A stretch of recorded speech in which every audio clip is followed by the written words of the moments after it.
The national prayer, that's second stanza of the national anthem. O God of creation, direct our noble cause, guide our leaders right, help the youths the truth to know, in love and honesty to grow, and live in justice and truth, great lofty heights attain, to build a nation where peace and justice shall reign. Amen. Thank you so much. You can have your seats.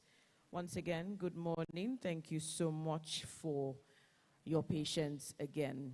We are glad to have you join us on day 2 of the 2023 GIS Day celebration. Remember, our theme is celebrating GIS professionals, and that's what we would focus more on today. It was an impactful time yesterday, and if you listened attentively to our various speakers, they educated us on why it is that we have to embrace GIS. I remember one of the speakers said we need to catch up and we need to be committed, very committed. Another said GIS requires long-term planning and sustain.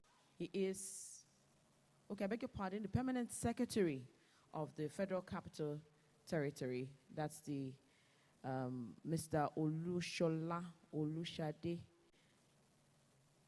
So he would come before us to give us the keynote address. A round of applause for him, please.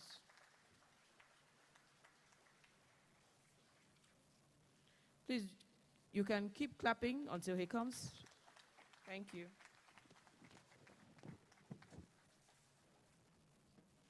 The MC, thank you for inviting me. The Surveyor General of the Federation,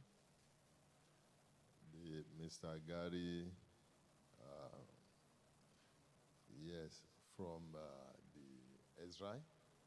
It's a pleasure to see you in Nigeria. You are welcome. Very distinguished officials here present. I know the Minister of Interior was here yesterday, so let me appreciate him in absentia. The practitioners and enthusiasts of GIS. The room is fuller than I thought, because to me, I did not know much of GIS until I was ferried to San Diego to participate in the Israel conference. While there, I saw quite a number of Nigerians. I now ask the question, you mean there is a GIS program in Nigeria? To my surprise, even from my home state, Ondo State, I saw a lot of young people that came to attend the program. So that sight and the presence of those individuals encouraged us to make the overture to the president and co-founder of Israel that wants this event hosted in Nigeria this year, which he accepted. So I want to thank Mr. Gazan Shabli for coming, and please convey our deep gratitude to the founder and the president of Israel. On behalf of the Federal Capital Territory Administration in general, the Minister of State, and the staff of FCT, I welcome you to the event of today. The highly esteemed ladies and gentlemen, distinguished guests, fellow GIS practitioners, and enthusiasts, you are verily welcome to the event of today. It is indeed a privilege to observe the fiscal year 2023 GIS Day with these congregated trunks of experts, GIS practitioners, and enthusiasts at the beautiful capital city of Nigeria, Abuja, and International Conference City of Preference. We are here today celebrating the power and the potential of the Geographic Information System in transforming our world. It is therefore an honor to address this gathering, and I am particularly thrilled to share with you, in the course of my remarks, the amazing collaboration between Abuja GIS and Israel in implementing a groundbreaking standard addressing system in this capital city of Nigeria. As gleaned online, A geographical information system is a computer system for capturing, storing, checking, and displaying data related to positions on Earth's surface, and are employed to store, visualize, analyze, and interpret geographical data, which are also called spatial or geospatial data, used to identify geographic location or features. It is therefore merely stating the obvious that the geographical information system has become the cornerstone of modern decision-making, providing us with the tools to analyze, interpret, visualize spatial data, and sometimes prediction or projection of geospatial information.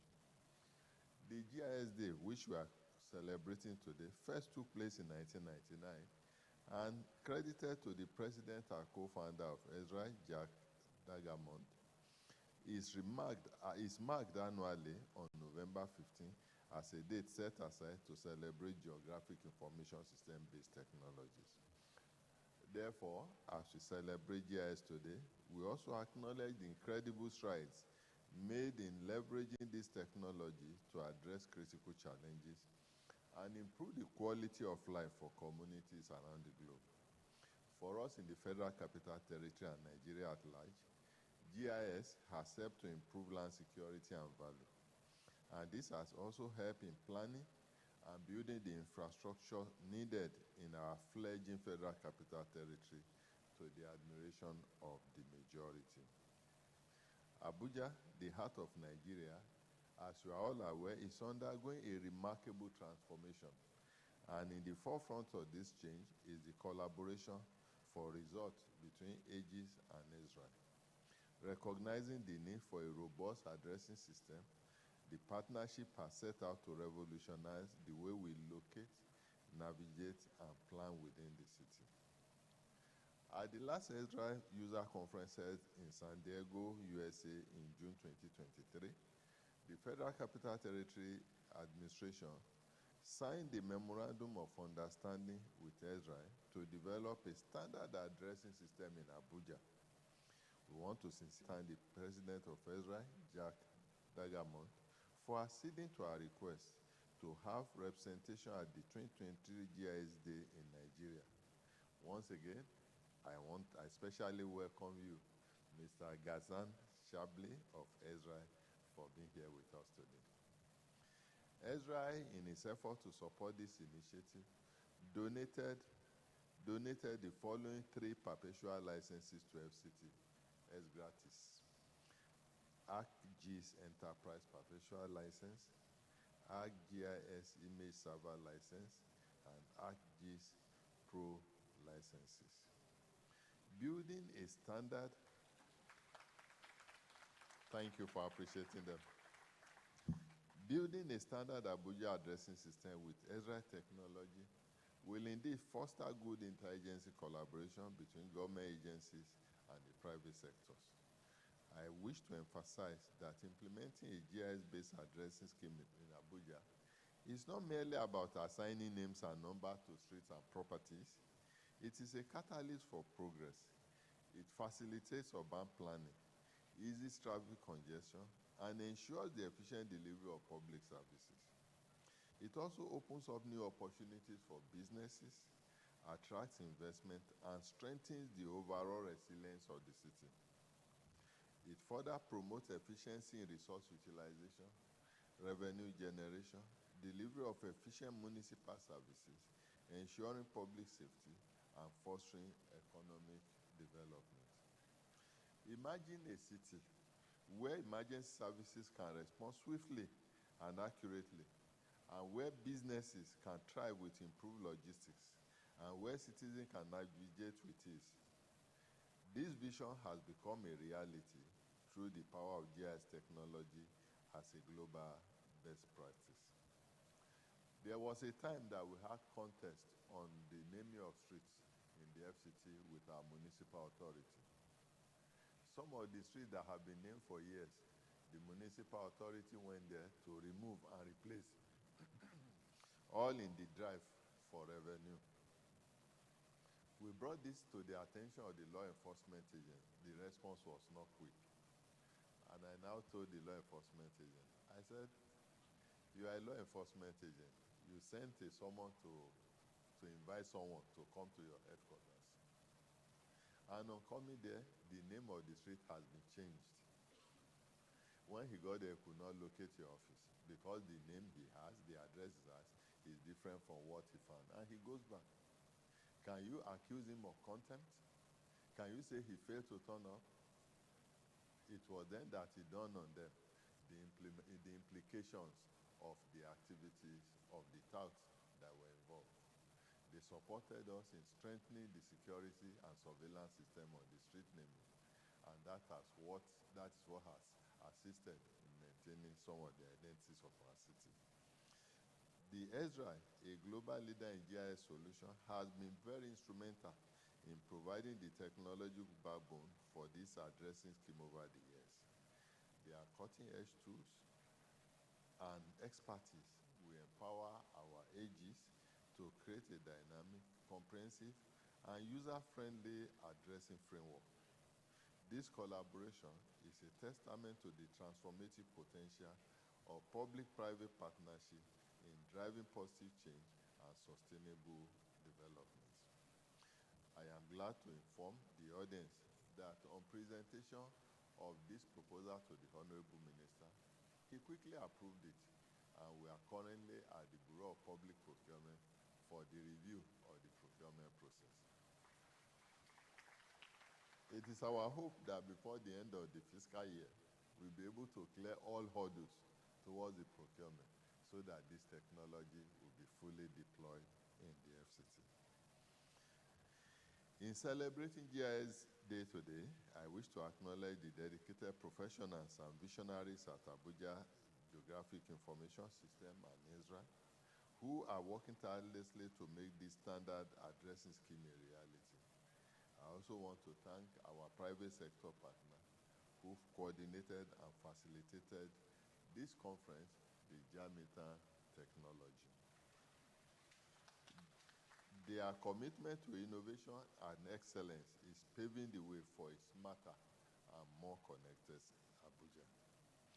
As we reflect on the achievements of this collaboration, let us also look to the future.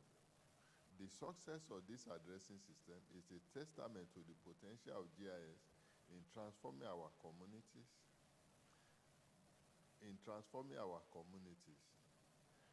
Let it inspire us to explore new frontiers, to harness the power of technology for the greater good, and to continue pushing the frontiers of possibilities.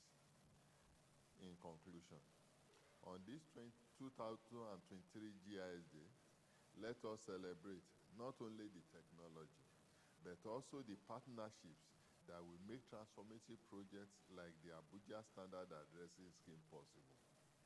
Together, we can build a world where GIS is not just a tool, but a force for positive change. I thank you all for your patience, for your attention, and I wish all of us a happy GIS Day.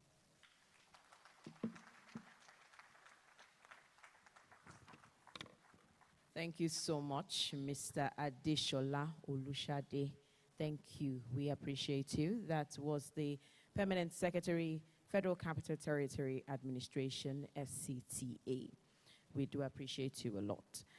Now, I want to appreciate the organizers of this event, the Office of the Surveyor General of the Federation, the FCTA, MPC, National Population Commission, NASDA, National Space Research and Development Agency, Jamitan Tech. I've told them I need a shirt. I'm just admiring that shirt that is everywhere I'm seeing around. Jamitan Tech, thank you, and Esri, thank you so much. It's an appropriate place for us to invite the Regional Partner Manager, Middle East, Central Asia, and Africa at Esri.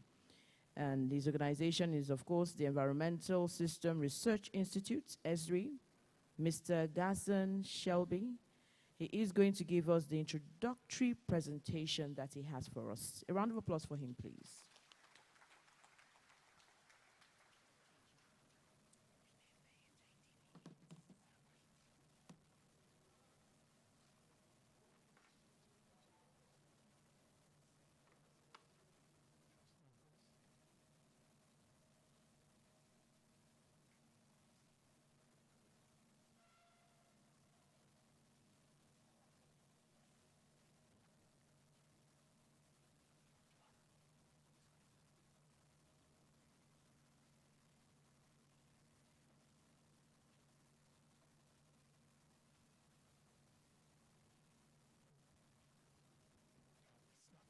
Thank you, MC. Minister of the FCTA, represented by the Permanent Secretary, Surveyor General, thank you so much for welcoming me, and it's a great honor to be here to represent ESRI, but also our President, Jack, and he enjoyed meeting you at the users conference, and hopefully he will see you hopefully sometime soon, maybe in Nigeria. It's a great pleasure. Thank you. I also want to thank Jamitan for inviting me and the partners of this event for making it a successful day. It's a great organization.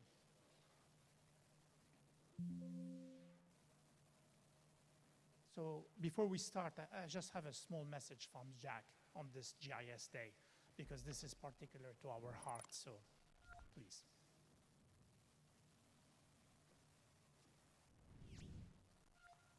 Hello, my name is Jack Benjamin. I suppose most of you know this, working here at ESRI. I appreciate very much all the work that you are doing, and we are just getting ready to do this amazing GIS Day event. This is an event that was designed by actually Ralph Nader and Roger Tomlinson with the idea of showcasing our technology and what it means to the rest of the world. It's kind of a teach-in, so to speak.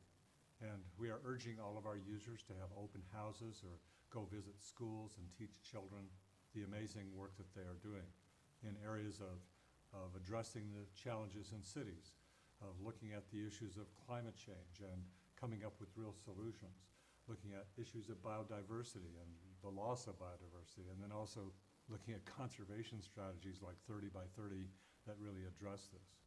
Our work, the work that you are supporting our users doing, is really important in that regard.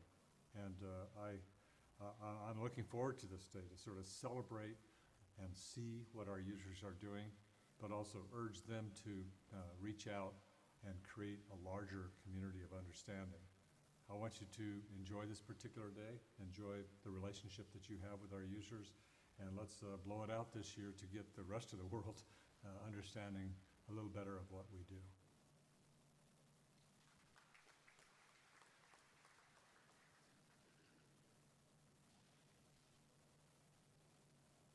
Sorry. No. Perfect.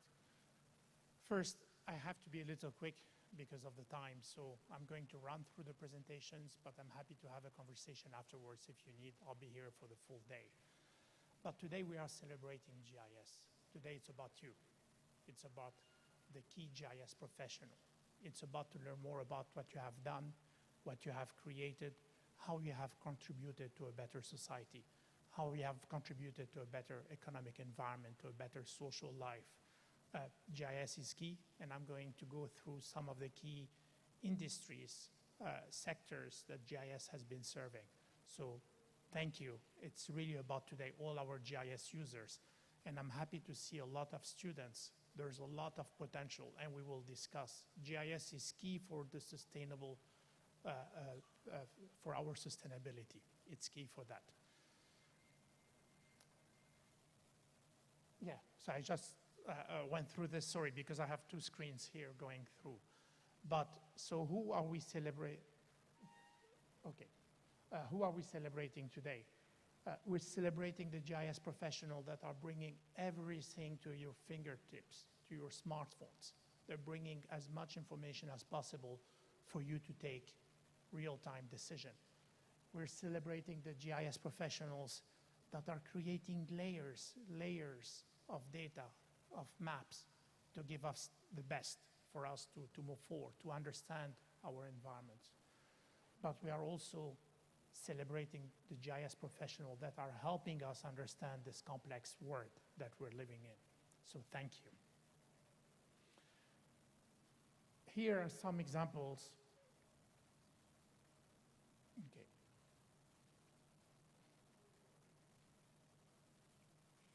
So it's not, okay.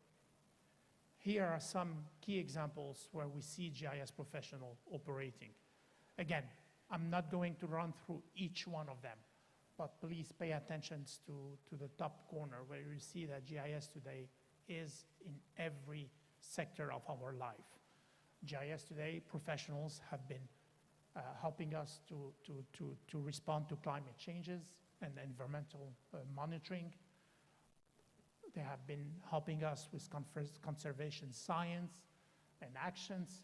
And as you can see, for example, we do a lot of work with the Africa Wildlife Society to help to safeguard the wildlife health across the continent. They are helping. GIS professionals are working in natural resources management when it comes to, we were yesterday talking about the importance of GIS in agriculture. So GIS professionals have been helping a lot with crop identifications, monitoring. They have been helping also with forestry management and, of course, minerals and mines management.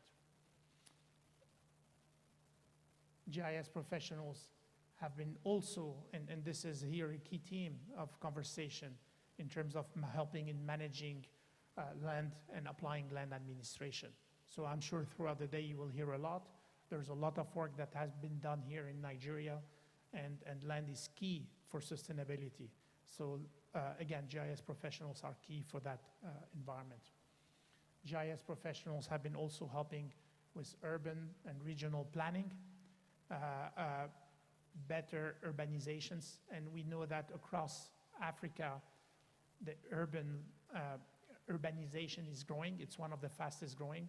A lot of populations are moving to urban areas, so having a very efficient management system is key, and this is where GIS professionals play a key role. Not only on the regulator side or the government side, but even bringing the key to the private sector. They have been helping a lot in transportation planning, which is also a huge issue. We know how traffic is growing when you move a lot to urban areas, how traffic can become a nightmare. So today, GIS is playing a key role in traffic management.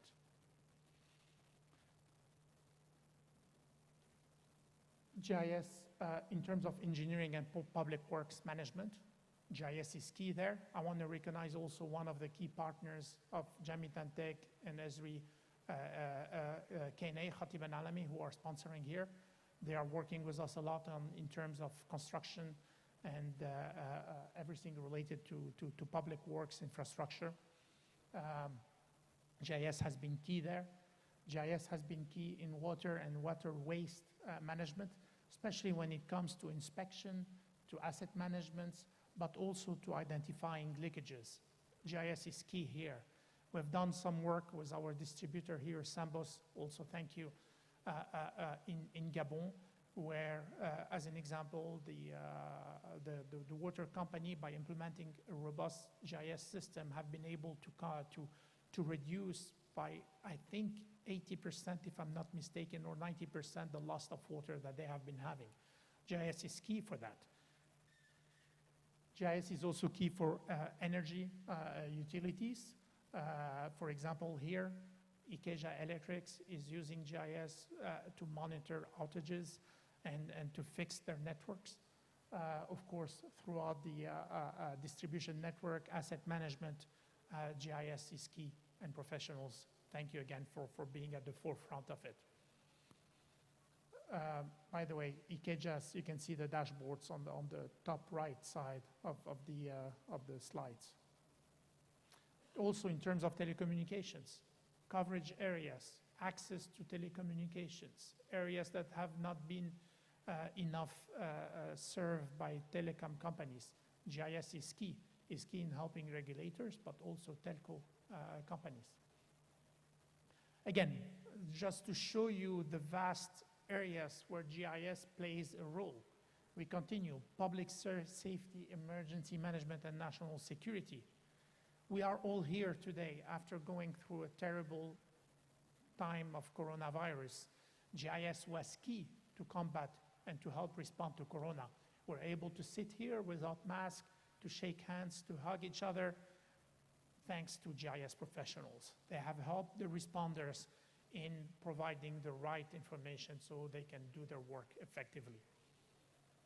GIS professionals also in planning and responding to disasters. I'll talk about it, but this is key to our heart. And Jack, our president, always put us at the forefront whenever there's a disaster, like the outbreak of the coronavirus, like the Ebola, like any earthquake. GIS is key to help, and we are there to help. So again, GIS professionals are helping all the emergency management teams across countries, continents, and organizations. In terms of census populations, GIS professionals are there. I want also to recognize NPC for the tremendous work they've been doing with GIS and hopefully for a successful census, upcoming census. Public engagement and collaboration. Yesterday, there were a lot of conversation on how to convince the leaders, and we have this across all countries, how to convince the leadership on the importance of GIS. One of the ways is also to help them use GIS to communicate with the public. The ESRI worked very closely with the Johns Hopkins University to provide the coronavirus dashboards. And this was key for public engagement, for public communications, and every country have used it. So I would highly recommend to use GIS to help communicate, and our leaders will like it. The country leaders will like it. GIS has also been used in terms of imagery and remote sensing, and in terms of cartography. So as you can see, especially for the students, please pay attention. There's a vast areas where GIS professional can contribute to the economy. And by the way, I cut a lot from the slides. We can talk private sectors, we can talk in terms of commercials, of logistics, of transportations. GIS is key to all these sectors. It's just because of the time I had to cut some of the slides. And here to the future, our work today is sorry, I'm having an issue here with the slide. 1 second. Perfect. At the same time that we're seeing all this advancement, we are actually putting our world in terms of challenge. There's a lot of challenges that our world is facing. When you see all the disasters, all the climate change, when you see the overpopulated areas, there's a lot of challenges that we as a human were putting in our world.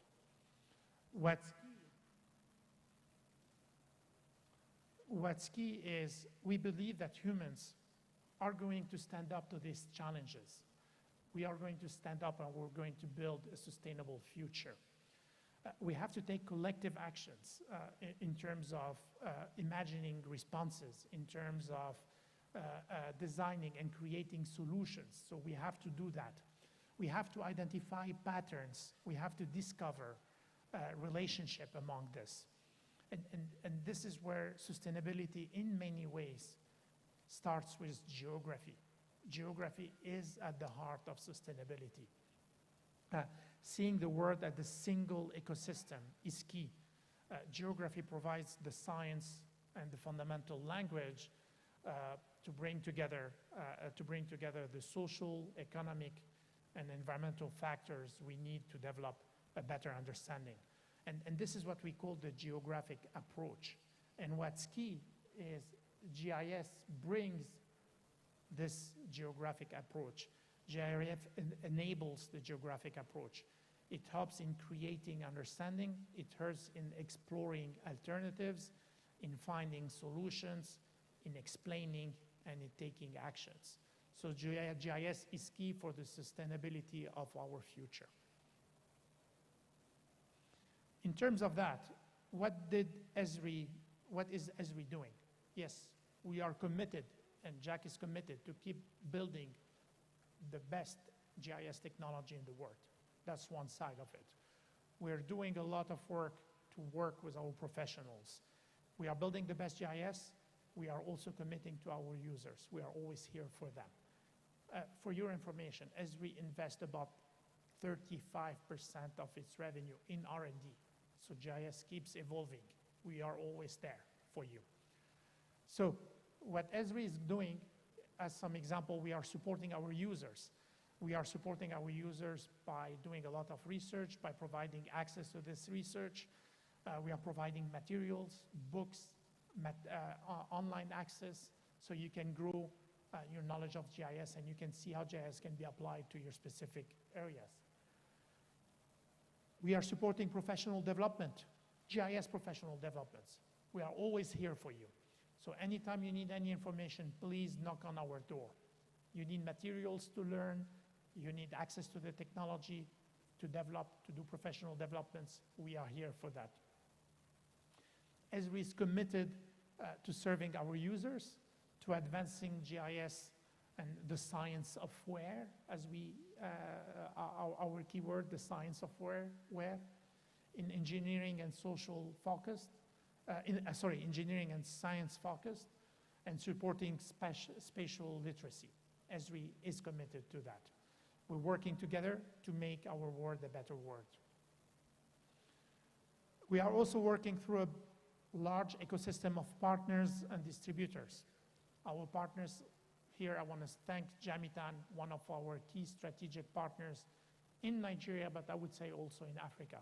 Jamitan has been really doing tremendous work, so thank you. We have a network of over almost 3,000 partners operating worldwide. We have a lot operating in Africa, and they work closely with us. This is in addition to our distributors.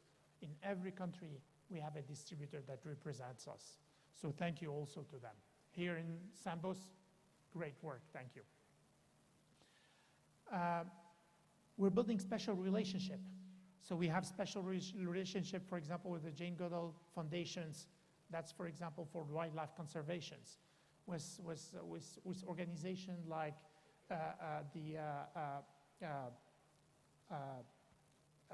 with organizations like the Geography, sorry, I'm having a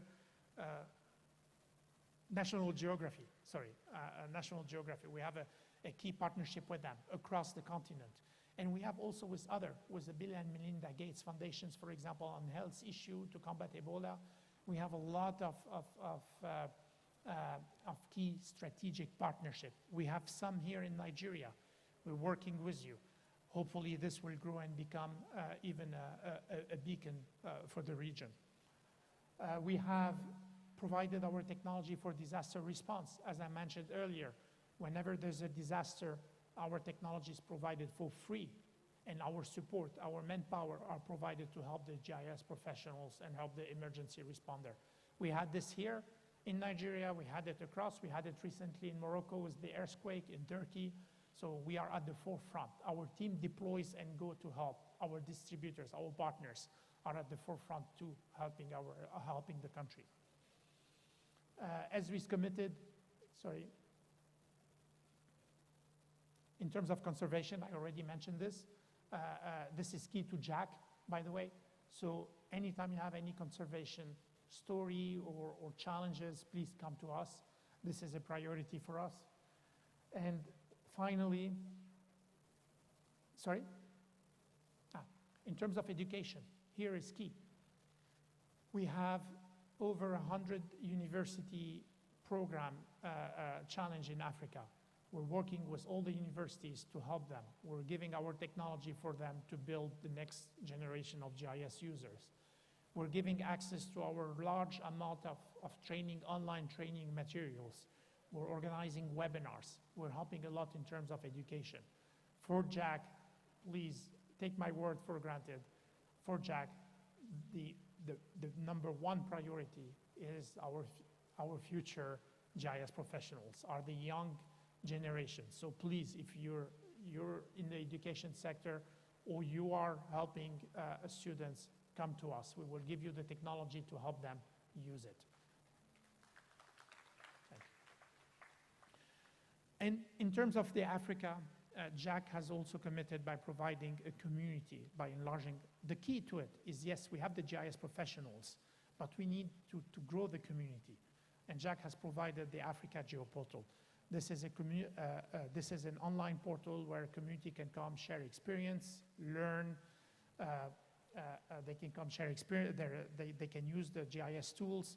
They can have access to the large amount of Africa Living Atlas data. They can have access to learning materials. And we have created a community page for each country.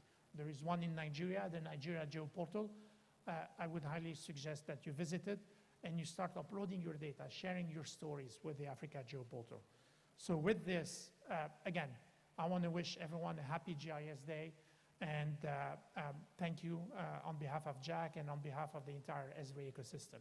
Thank you.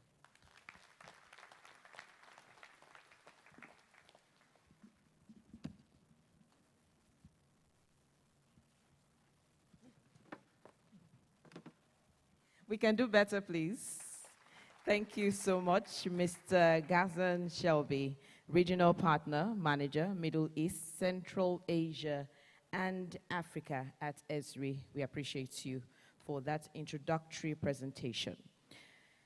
If you check your program, please, let's check our programs. We have something quite interesting, integrating remote sensing and GIS for flood risk assessment and management in the Kogoma district, Abuja, Nigeria.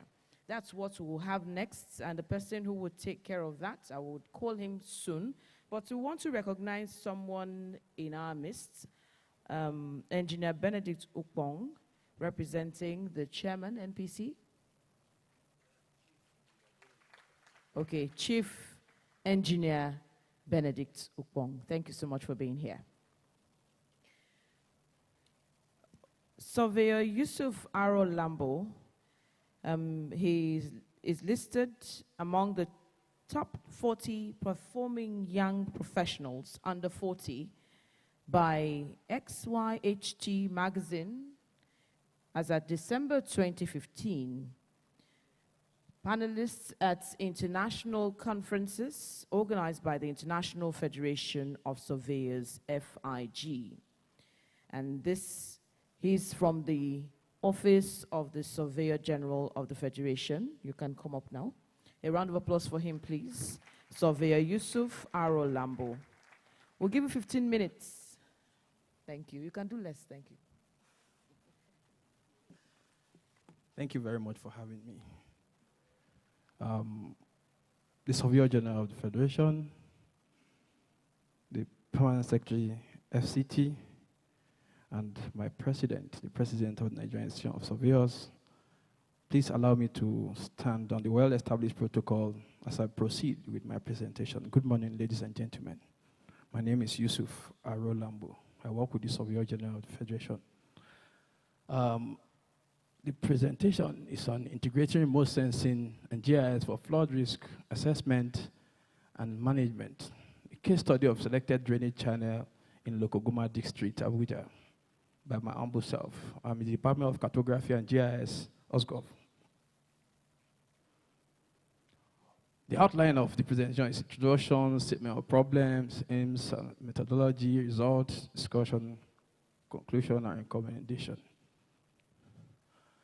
We have to talk about some facts, and we must talk about what we are discussing. Flood are one of the most recurring and devastating natural hazards, significantly impacting human lives and causing severe economic damage worldwide.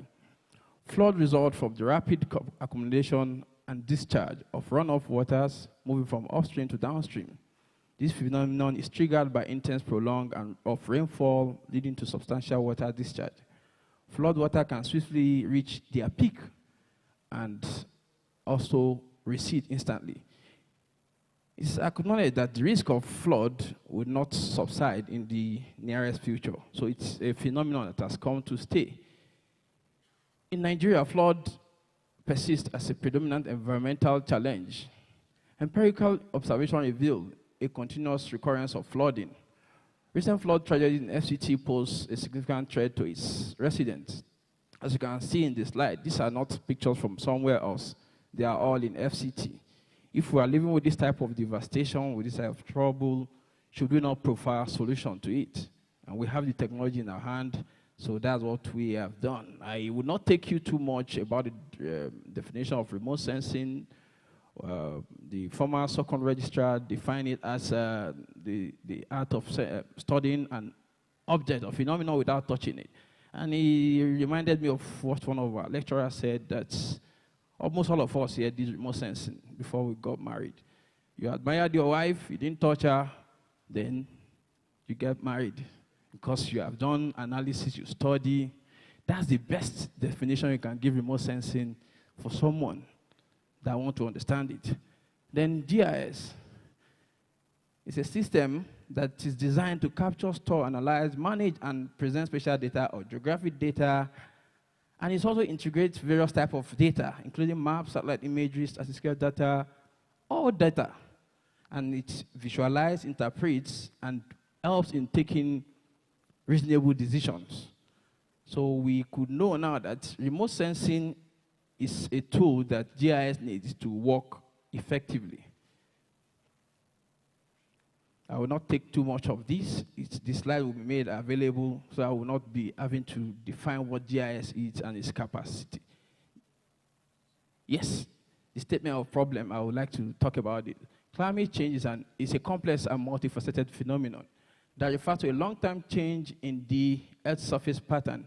It is largely driven by human activities, particularly the burning of fossil fuel, deforestation, and the rest. One of the prominent impacts of climate change is increase in frequency and intensity of extreme weather, and one of which is increase in rainfall, which results in flooding. You know, flooding does not just come because there's increase in rainfall. It's also about studying the water retention capacity of the soil, which remote sensing would teach you, and also what humans have done to affect drainage network and drainage channels.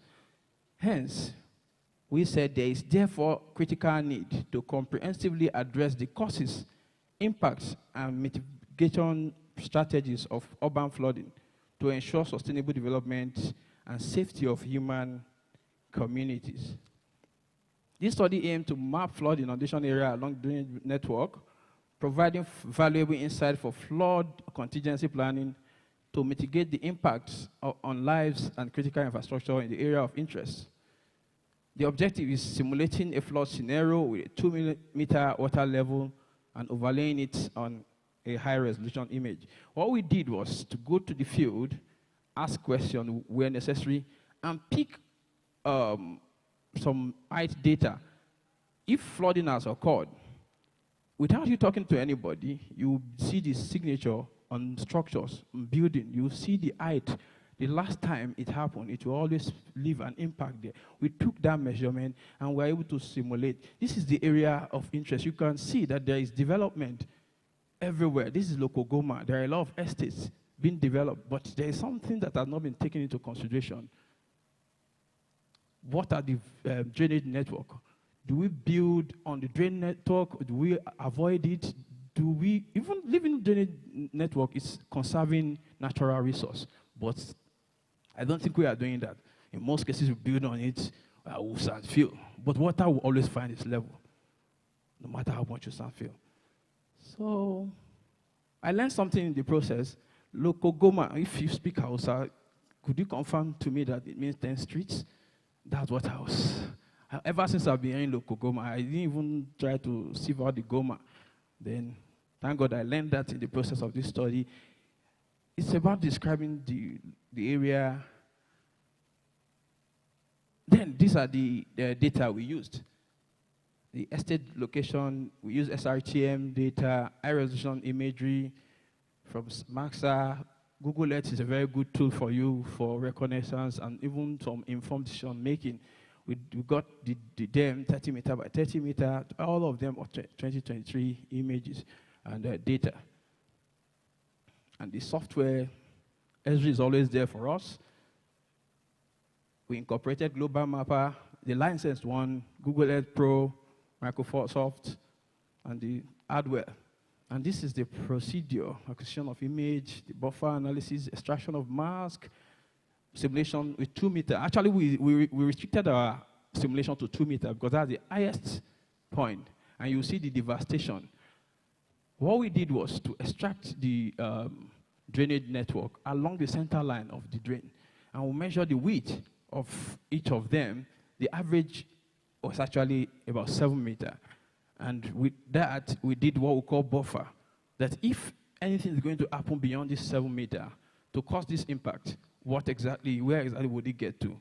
And we made a buffer of 30 meter, 60 meter, but even at 20 meter, we've started seeing the impact. So the flood simulation, okay, our result showed that the flood simulation scenario was assessed using global mapper with a 2 meter water level as in designated test level. The height value was determined based on the disparity in elevation from the base of the drainage to a mark at the wall fence, and from question from residents, we talked to some people and they showed us, we told them we could obviously see that. The results underscored the significant threat posed by the simulated flood scenario within the drainage network, with the potential for devastating impact on residents, building and critical infrastructure in close proximity.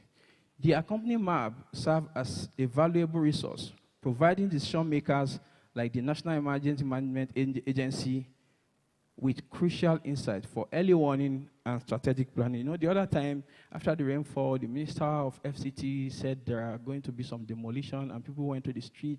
It became so emotional, and people attached too much emotion to it. This is a decision reached through what we have seen. Now, this is what we have not seen, or what we are trying to protect. We are using GIS to tell people that where you are built is likely going to be inundated. And you will see that in the, okay. Excuse me. All right. This is the map of the likely places that will be inundated. If we are viewing on a system that is having better resolution than this, those are the names of the estates. And the places marked red are the places where the river will overflow. If there's increase of 2 meters from the base of the river, and you will see from here that some part of the estate will have to go. Some people will say the estate is fenced. The fence of the estate will go down first because water will find its way. The same thing here. And there are farmland there. Wetlands will turn to flooded area. Wetlands that are supposed to be useful for farming will be flooded. Maybe rice or every other grain that has been planted will be destroyed. So those are the devastating effects of it. We limited this research to Lokogoma just to tell the decision makers here today that GIS has proven to be a useful tool to solving problem of flooding. And we can always protect ourselves and our properties by ensuring that offices that provide this data, the Office of the General Federation is there to provide this data for us to take decisions. And we are always saying that if you cannot map it, you cannot manage it. If you don't map, you can't manage. Thank you for listening to me.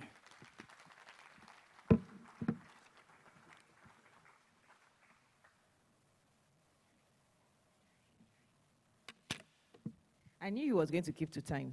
A round of applause for him, please. All our speakers should be like this, please.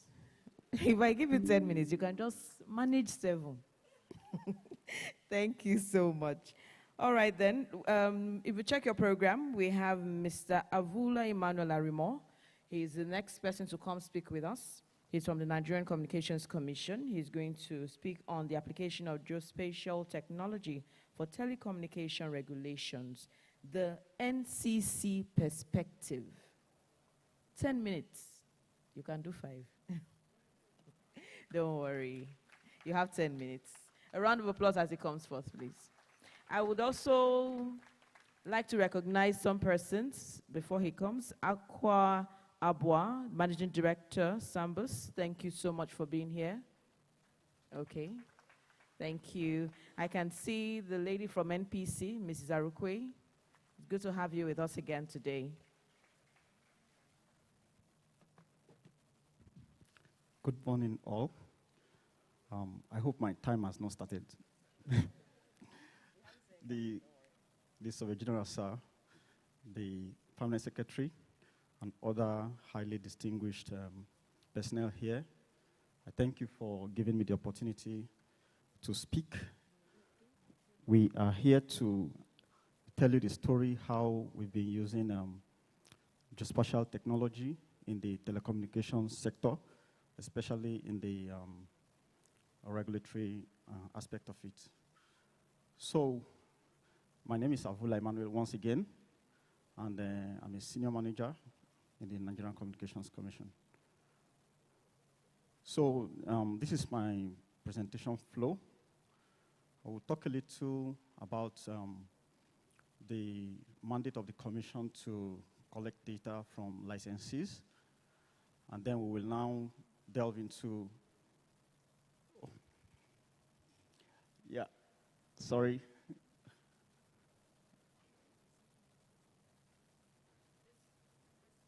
Okay.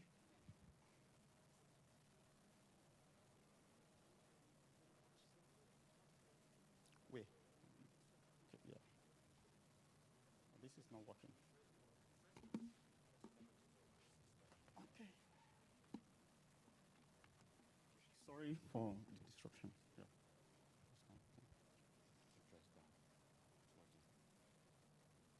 It's working now?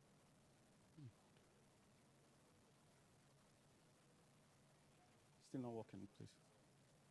It's not working. Is this working? Can you come and help me, please?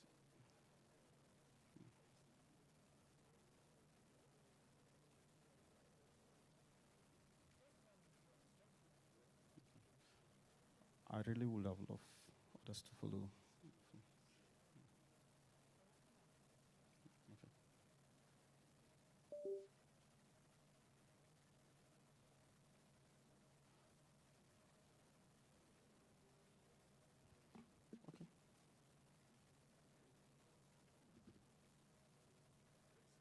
All right.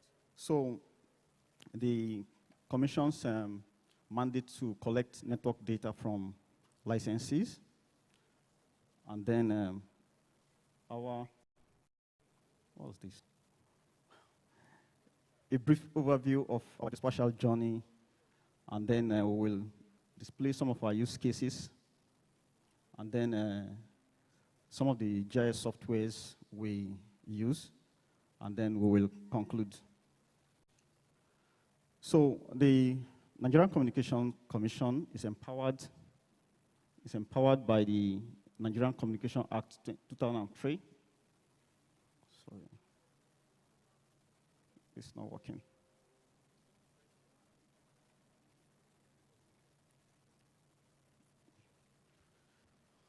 What do you do, please?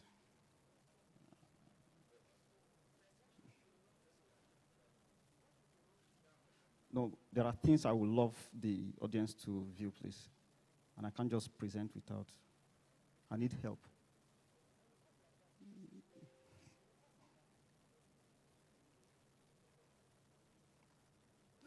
All right, so the Nigerian Communications Commission is empowered by the Act to regularly collect data from network operators.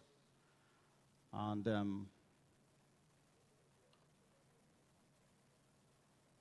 this is really I'm not okay with this at all.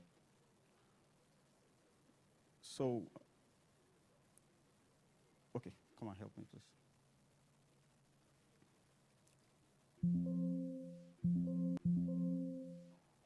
All right, so you can move a step further. Back, please. Back.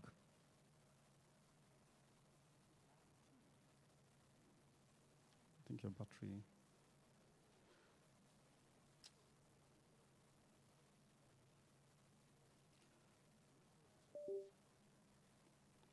Is the battery bad or what?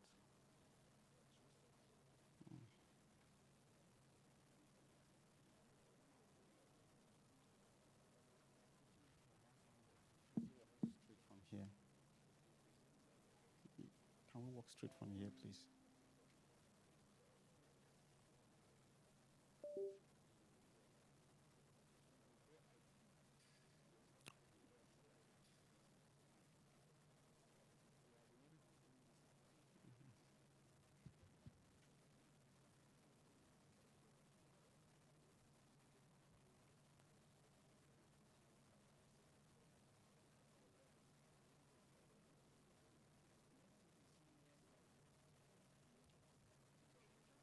Next. Okay, that's fine. So are we there, please? Okay, so can we see the slide, please?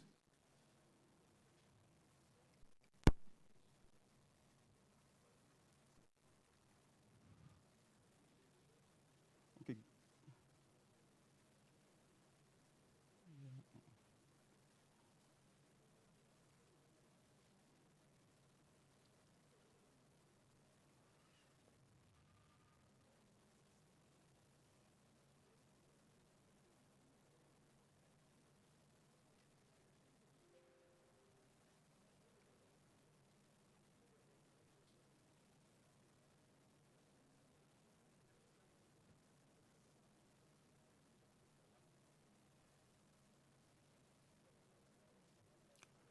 Will this work?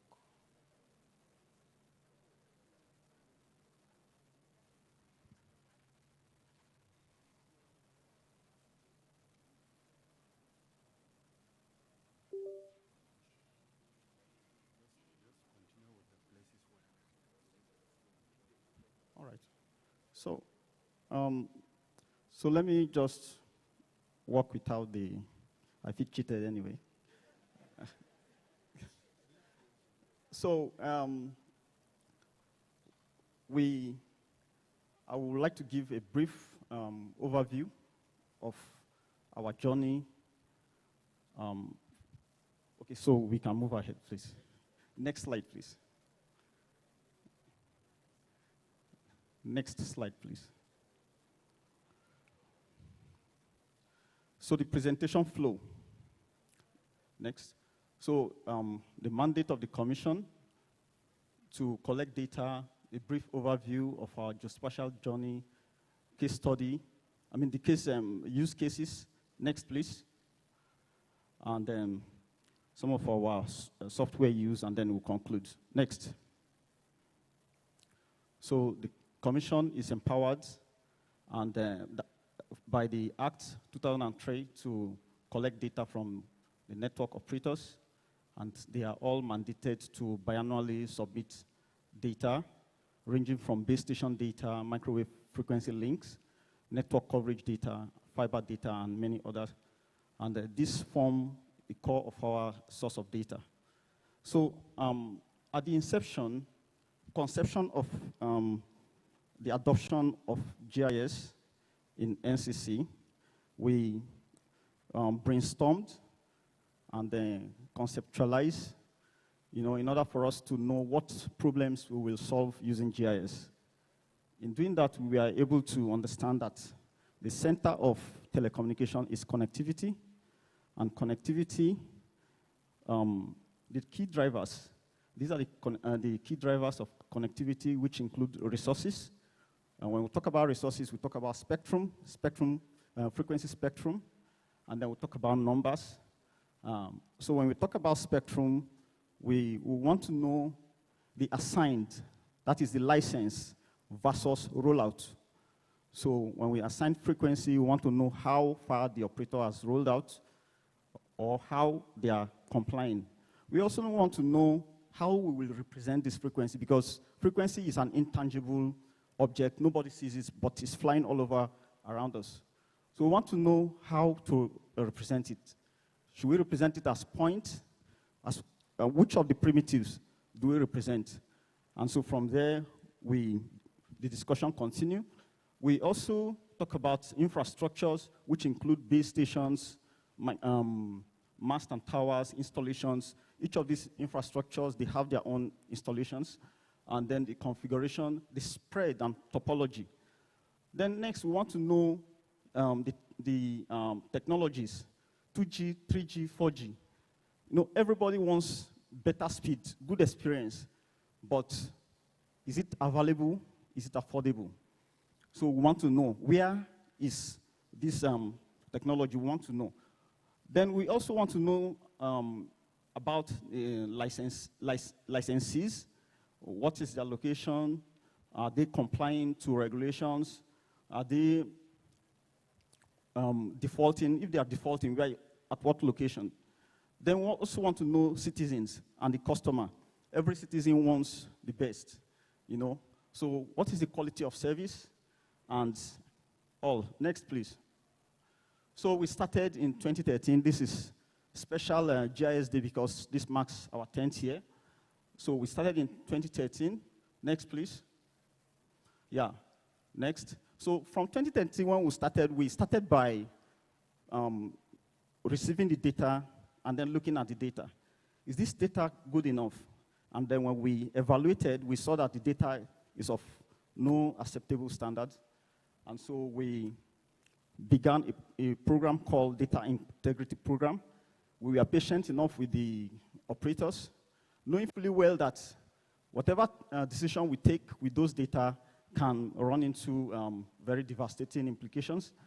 And so for that reason, we took time. We spent almost 2 years cleaning up the data so that whatever thing we do, we don't want to be tempted to create beautiful maps that are of no meaning to the society.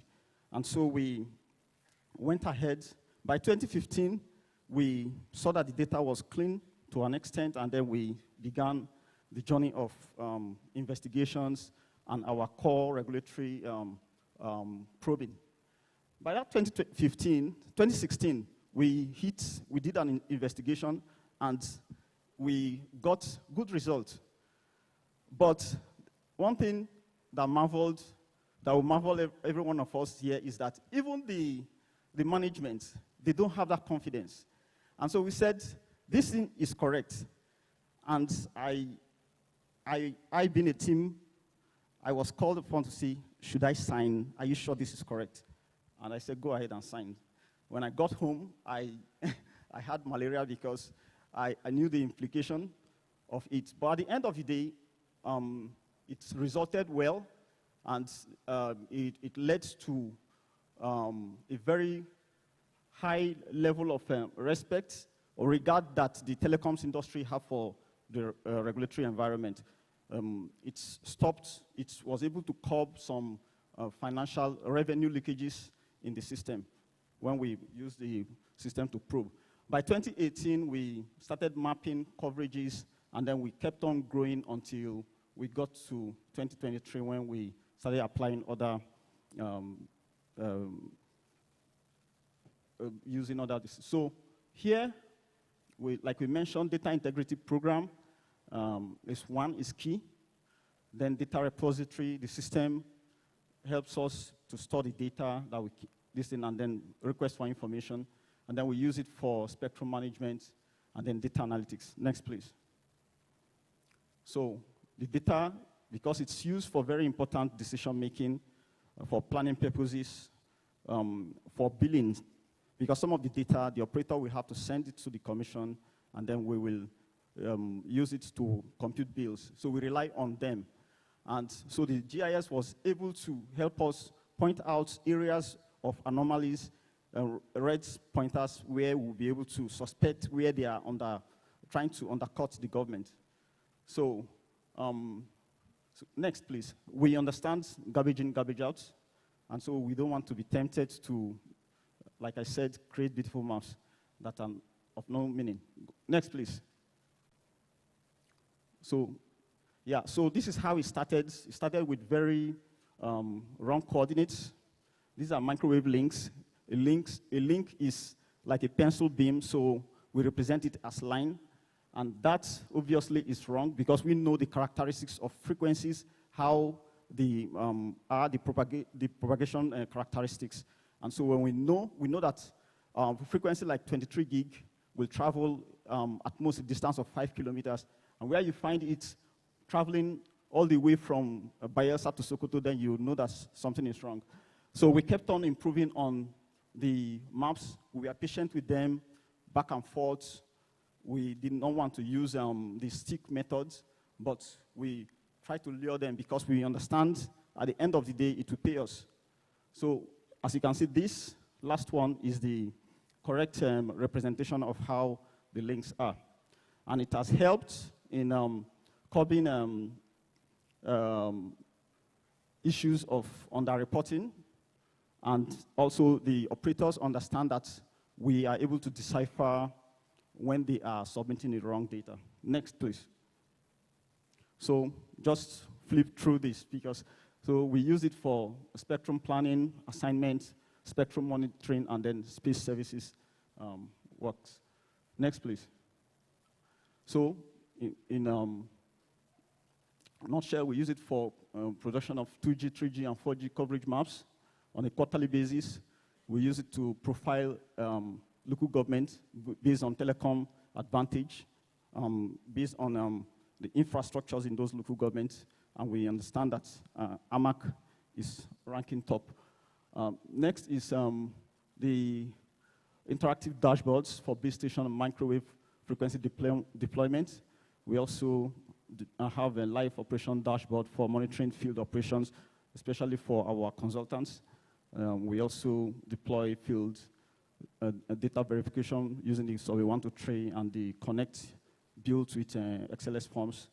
And then we also provide technical support, especially during the 2023 general election. We determined polling units that are out of coverage. And then we also did another analysis to help extend coverages to those uncovered polling units. We identified the operators that are closest to each of those polling units that are not covered, so that they will be able to extend coverages. So we advise them with the data, and I believe they are working on the coverage extension. We also provide back-end support for our frequency monitoring engineers. But today we've even gone ahead of that. They have the database on their palms in their mobile devices while on field, so they can access all the data from the mobile devices. Next, please. So we also do carry out fiber network mapping and rollout planning. So just to showcase some of our maps, these are the coverage maps. This 2G, 3G, we have a 94% as at September. This is 3G, we have about 89% coverage. Next, please. So this is 4G, we have 84%. And this is our dashboard. We can see we have about 57,000 links and the aggregates of 13 terabytes of data pushed through microwave links. This other side of it is showing the frequency bands, and then when you click it, you can interact with it. And this is so all parts of our departments, they all access this data, and whenever they need information, they go into the dashboard to get this data. Next, please. So these are the channels. So we use this to monitor how they are using the frequency channels, and if they are using more, we will be able to see from here. Next, please. So this is Abuja. We can see we have about 4,700 links and aggregate data rates of 1 terabyte. So out of the 13 aggregate for the nation, Abuja alone is consuming 1 terabyte. So it means it's of higher advantage than other. Listen, these are the base station, the sites showing 2G, 3G, 4G, and 5G. We are seeing that we have about 49,000 sites, and this is showing the combination. Some of the sites have only 2G, some of the sites have a combination of 2G, 3G, and 4G, and so we can interact with it and know this. So these are not just maps merely made for viewing purposes, they are all being used. So go ahead, please. This is showing the trends from 2018 when we started monitoring it, showing the trends, and you see 4G catching up with 3G and 3G and 2G, and this lower side is 5G, just taken off last year, September. Next, please. So this is Abuja, also showing about 4,100, 200 sites, and it's having up to 277 5G sites. So go ahead, please. So we went for that. This is within the ring road around Abuja. We are able to select it, and we are also seeing 752 sites. Before now, at the early periods when GSM was new, the entire Abuja probably would have been like 20 or 30 sites. But this is a very dynamic industry. So as people keep adopting it, the network keeps shrinking. So that's why you'll be wondering why 2G, despite the rolling out about 15,000 sites between 2015 to 2018, we've only seen 2% growth in the coverage. So it's not just because operators are rolling out and then it will be directly proportional to the coverage. So go ahead, please. So okay, next, please, next. Here we use it for field operations. These are our consultants on field, and we are monitoring them so that when they hit a milestone, we don't just rely on what they report to us, but we actually see it and verify. These are complex maps, microwave links. They are just like the sensors app where you have to, a site has channels under it, and channel also has other details under it. So we have to use repeats to keep repeating it. So it's very complex, not built with just the app, but the connect. Next, please. So this is a frequency radio signal monitoring. We just demonstrated it. So, so here, that link is an interfered with link, and the monitoring engineer is on the road heading towards where the link is. So when it gets there, the next, because microwave link, as I mentioned, is a pencil beam. And so when you are on line of sight, it's easy for you to be able to trace the signal and monitor. But if you are if you are not guided by something, a technology like this, you may spend the whole day tracing a signal. So this is what GIS has helped us to achieve. So when the person gets to that point, he has made his work easy. So this is when we are trying to extend services. Those dark areas are areas that are not covered, whereas the gray colors are areas that are covered. And those points, those white spots, are polling units that are not covered. So we carried out an analysis to know which operator is closest to those uncovered polling units, and what is the distance and azimuth, so that we will be able to advise them. And we actually did it, sent them the reports, and they used it for carrying out extension services. Next, please. This is, okay, so the other one was skipped, which was our fiber maps. Can you go back, please? Just 1 minute. Okay, so these are our fiber map. That is the existing fiber route map. This is for planning purposes. We plan and replan. So as I planned, we saw those white spots. Those white spots are local governments that they don't have any existing fiber, as well as no plan. And then, so in this next planning, they will be included in the plan. Next.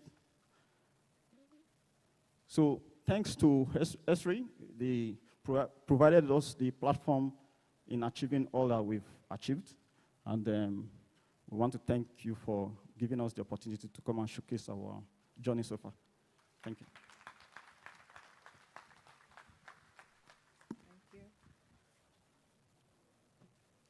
Thank you so much.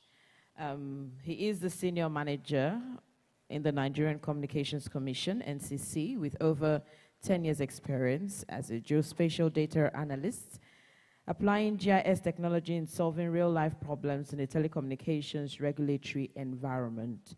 Mr. Avula Emmanuel Arimo, thank you so much. Well, I have questions for you. When you say network is shrinking, I don't understand. Does that mean it's a problem? It's not a problem. But why is network not everywhere? Another question. Anyway, thank you so much. Now let's talk oil and gas. We invite Mr. Debayo Quadri, Chief Manager, Technical Business Development at Sambus Geospatial, Esri certified analyst with a proven track record of applying an analytic mindset to address complex challenges and a strong passion for environmental research. Mr. Adebayo Quadri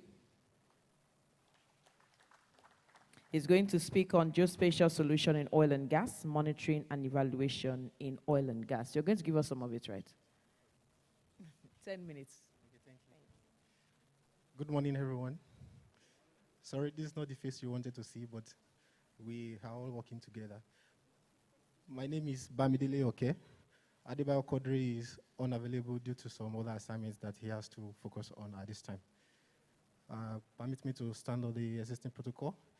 I'm excited to see one of my lecturers here, the President, State Sovereign Council of Nigeria, Professor Zedo Ibitoye. So today I'll be talking about GIS applications in oil and gas. Please, I would like to see the slides now so that we can proceed. So for oil and gas, we are focusing on monitoring and evaluation.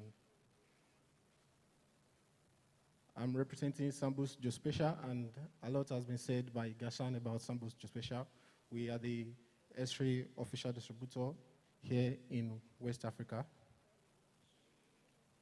And we do a lot of activities that range from technology implementation,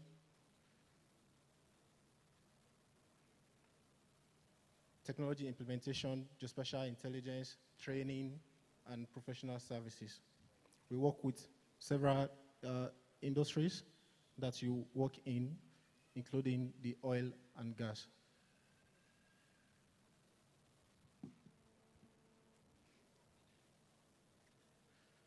So let's have a look back to what has happened in the oil and gas industry in Nigeria. Oil was discovered in Nigeria in 1956 at Oloibiri, and since that time, we've been experiencing a lot of issues. Nigeria is among the world's top 5 exporters of liquefied natural gas, even though we all believe that Nigeria doesn't export anything, but the data is there, it's available over the internet, and I'm happy to see that. So as of 2021, our export of LNG rose by 14%, accounting for 9.2% of the total exports globally.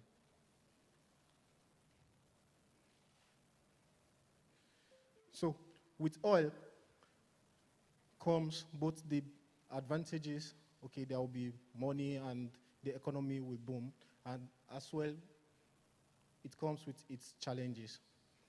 And the challenges can be categorized in three different categories. We have the security, data management, and the impact on the environment.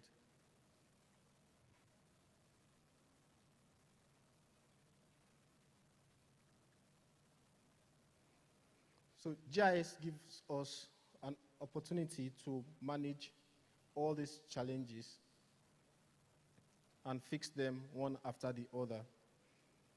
Talking about security, GIS allows you to monitor and secure facilities using different real-time surveillance tools.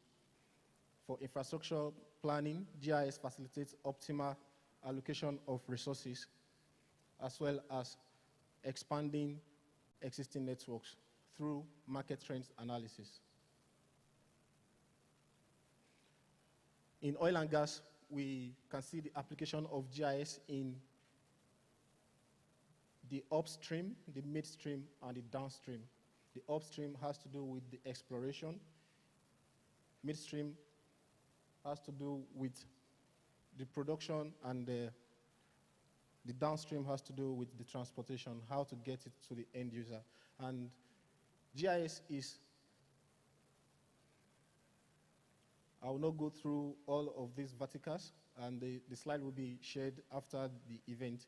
So, but from the upstream straight to the downstream, we can see places or areas where GIS is being applied. whether you are in the pipeline sector or you are at the flow stations or at the logistic endpoint, you can apply GIS to various operations. So let's look at the patterns of use.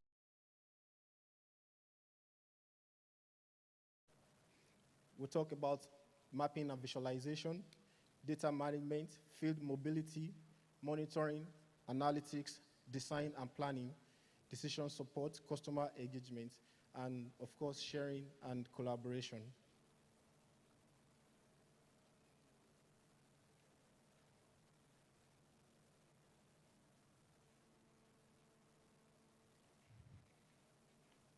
Sorry, these two screens are kind of misleading me. Okay. So let's look at asset operation. So today's presentation is focused on monitoring and evaluation, as I've said. So for monitoring and evaluation to be done perfectly, we need to bring together various components, talk about the data that you want to use to monitor, then the process of analyzing the data, and then getting the data across to the end users. So these end users, sometimes they can be stakeholders in the organization. They can also be members of the public, as well as some other interesting partners.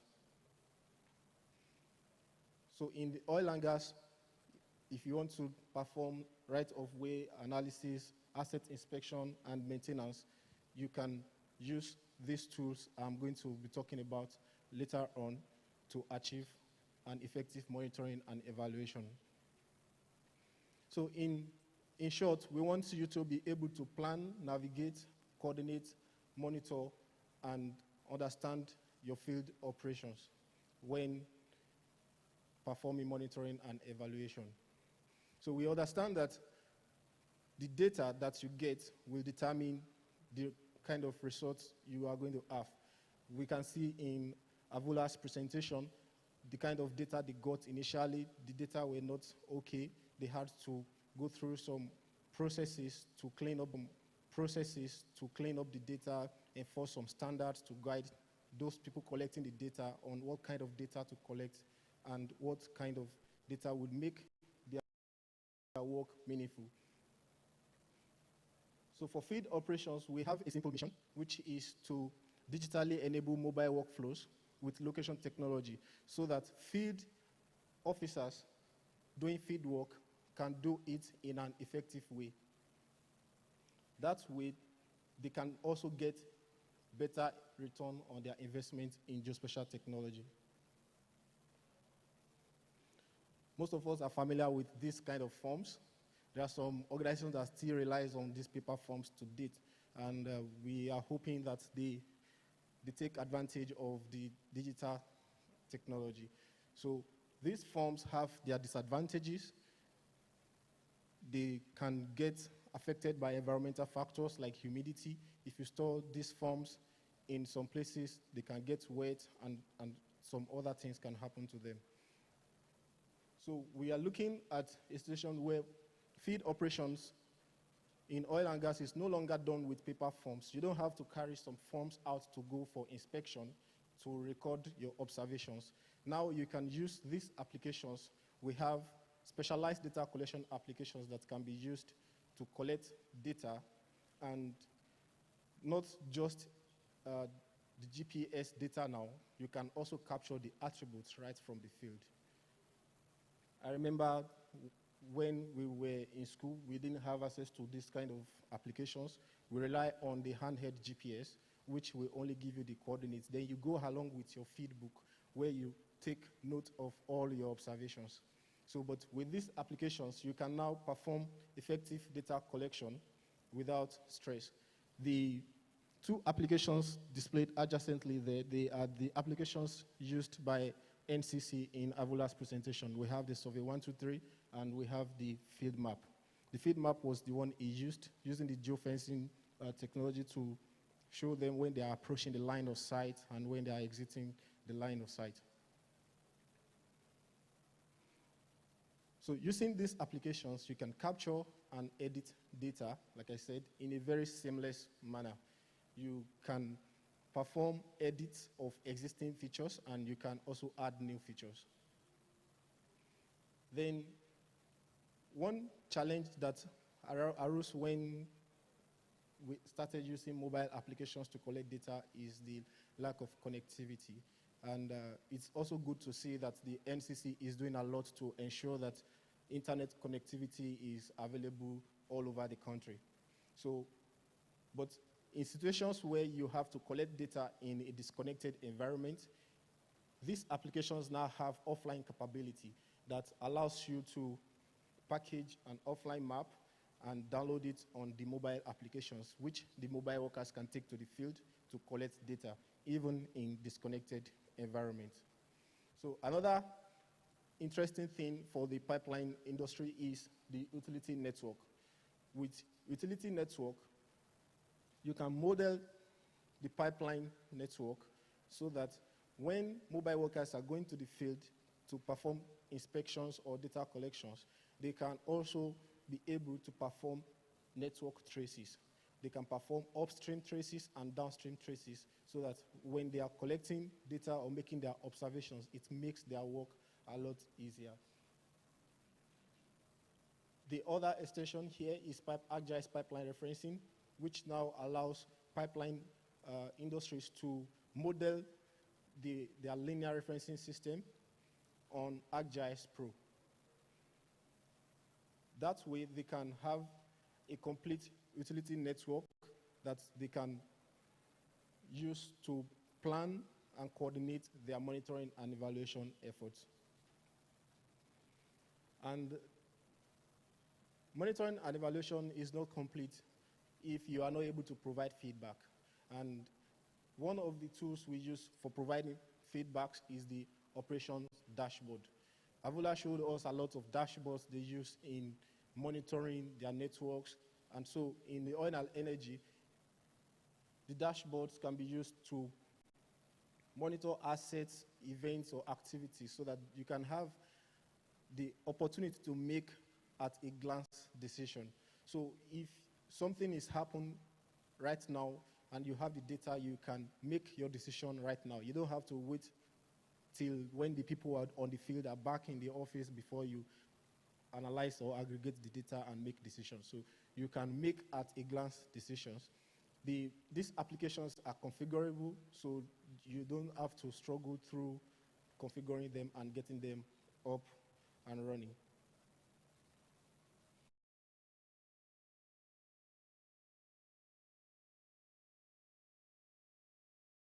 So that whenever they are interested in viewing the dashboard, okay, I want to see what's happening now, then they launch the dashboard in a web browser, and then you can also display it in an unattended environment, such as this display can be.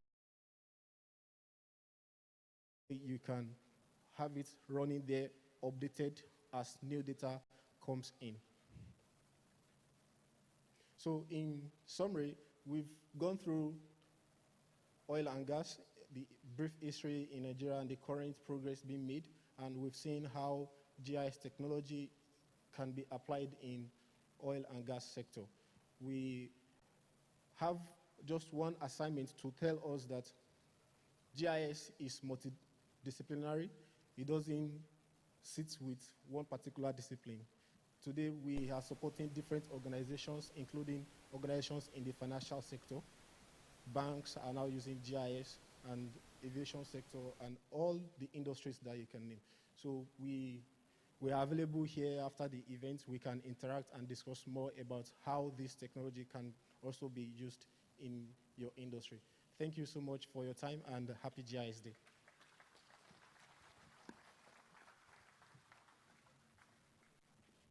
I think we can do better. That was Bamidele Clement, okay? Thank you so much for representing Mr. Adebayo Quadri. I guess we are still with our program, so we have dropped it. We have one more presentation before we go on tea break, and it's going to be on revolutionizing school discovery in Abuja. And the person to do this is the chairperson, Young Surveyors African Network West Africa, and the head committee, Education Committee, YSN FCT, Mrs. Angela Anyakora. A round of applause for her, please. Please keep clapping till she comes. We have 10 minutes, please, so that we can have lunch. We can have tea break, because this is going to be brunch. Thank you. Good morning, everybody. Good morning. Thank you very much for the introduction. Like she said, my name is Mrs. Angela Anyakara, and I will be taking you through the revolutionization of school discovery in Abuja by the YSN FCT. Okay, so I will be taking us through some of the table of contents, which is about us, introduction, the African Geoportal, solution overview, key features, demo, and then conclusion. Okay, so a brief about us. So the Young Surveyors Network was inaugurated in FIG as at 2006. So, but it was then inaugurated in Nigeria as in 2012. So we are a part of the Young Surveyors Network Nigeria, which is also a subgroup of the International Nigerian Institution of Surveyors, NIS.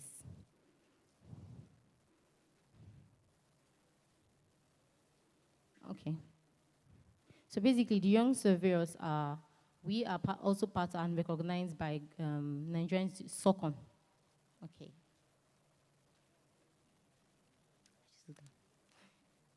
Okay, so let me just take us through the presentation for today, which is about how we use this application and created a web app from the African Geoportal. So you agree with me that finding schools now in this big city in Abuja can be really daunting for parents and guardians. Also, that we know that even if you're new in Abuja, finding your way around is kind of like a big deal, because we have Galadima, 2 Galadimas, we have different zones, and we have Use 2, you have Use Zone 2, and you have other, similar names that can get really confusing if you're not familiar with your surrounding here in Abuja. So now, carrying this to school development, basically, you can easily tap on this technology. It's just a tap away. Trying to find schools for your kids has become way simpler using this location app created by the YSN FCT. Okay, so before we move into the demo, I want to encourage all of us to maybe bring out our phones, because there will be a barcode that will be up so that we can access these web application. So the backbone of the application is the African Geoportal. Now, the African Geoportal gives users access to a variety of geospatial tools. You can use it to map, you can use it to analyze, and you can use it to also share geospatial information. One really important keynote is that it's also really free. It's free, and this is what really encouraged most of young professionals like ourselves to make use of this. So we really appreciate Esri for that. And also, another appreciation to also go to Esri again, because they now created a hub for Young Surveyors African Network, in which we use in creating these projects. So basically, in that hub, which is like the organization, if you look down, you'll see the link, but you can always meet us at the booth outside.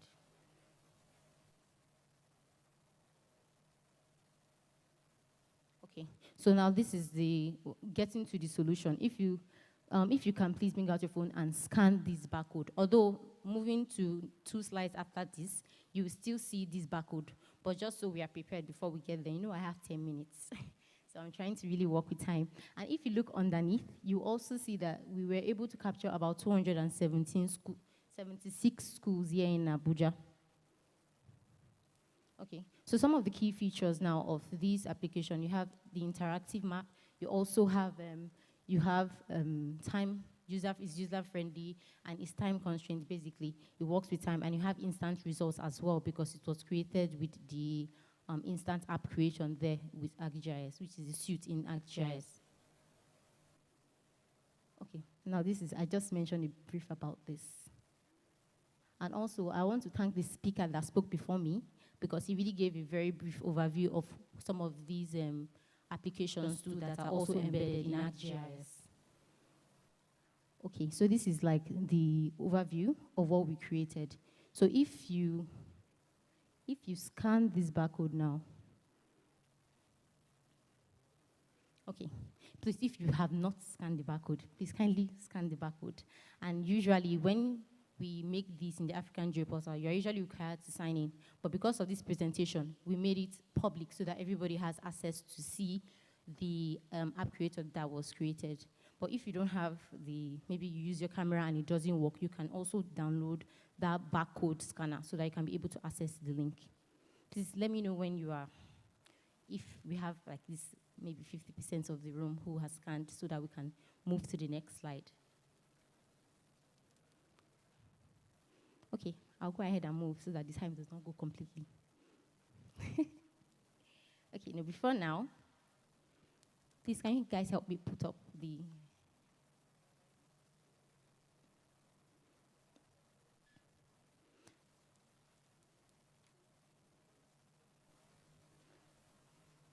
Okay, just while we're waiting for them to come on, basically, so another thing I failed to mention as well was the mission of YSN is basically to help young professionals like ourselves with technological skills that will help us advance in our careers and move forward. We also do with a lot of collaborations because it's collaborations that basically, help us to be able to do some of these things that we are doing now.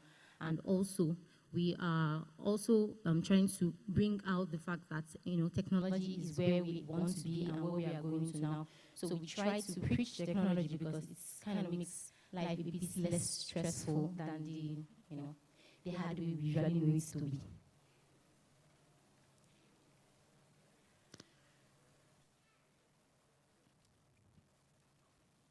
This is part of my 10 minutes.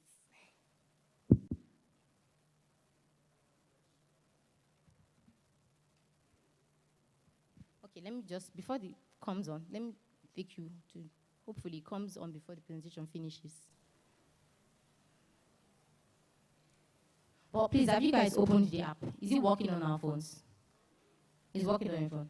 Okay, beautiful, beautiful. So before it comes on, let me just be doing an overview of it. Now, I cannot really show you, how to go to each location, but maybe I'll just use my mouth. Hopefully, I can describe it exactly as it is there on the screen.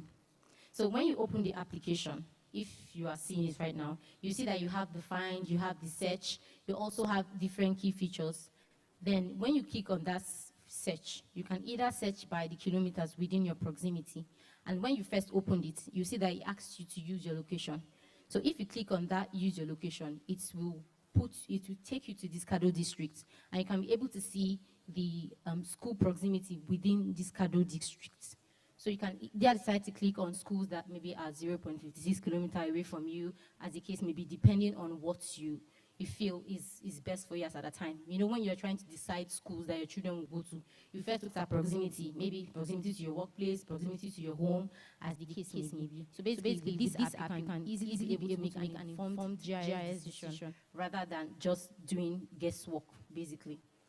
Okay, beautiful. So as I said earlier, on this other tab by the end, you see that there is a search. So we discussed about the search already. Then when you now click on a specific school, if you notice, okay, the edge is not showing, but it's supposed to show you the legend at the other side. It's also supposed to show you different details that has to do with the map as well too.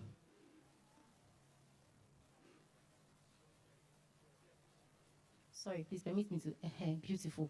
So if you click on this particular place here, it's going to show you the legend on the map. You see that you have primary schools, you have secondary schools, you have tertiary institutions, you also have mixed schools as well too that are also presented here. So when you click on that and it pops up, then you can also decide to share as well too with others to be able to make that informed decision. Then another thing you also want to highlight, now we've identified that, okay, there is a school close to me, it's about so and so distance away from my proximity. So now I want to actually go to that school. So when you click on a particular school, okay, when you click on this particular school, it shows you the name of the school. And if you click on this drop down, yes, it also tells you if it's a public or a private school. It also then tells you other information as well that we didn't put on these drop down here, basically. So now we want to go to Great, is that Heights?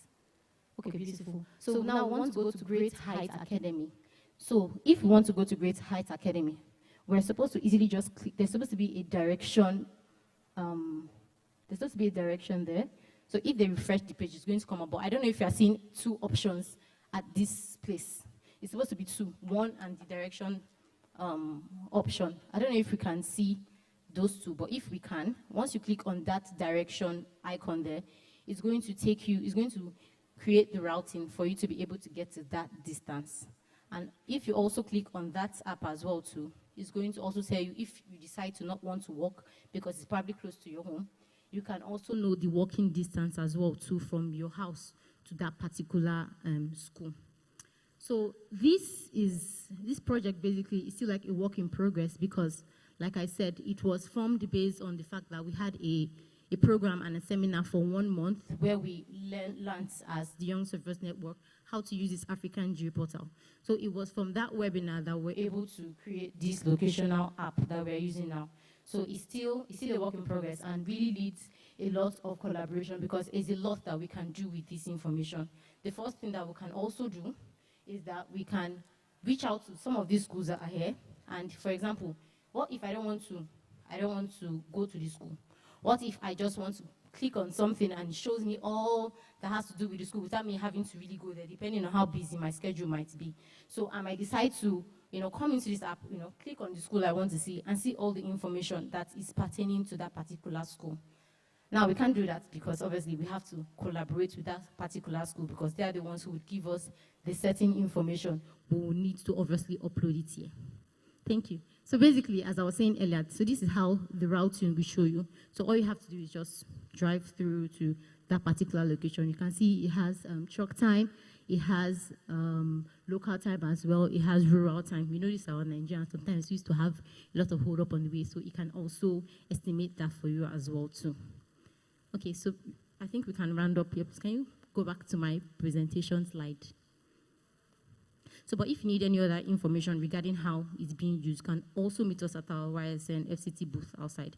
We'll do well to explain, more in details about it.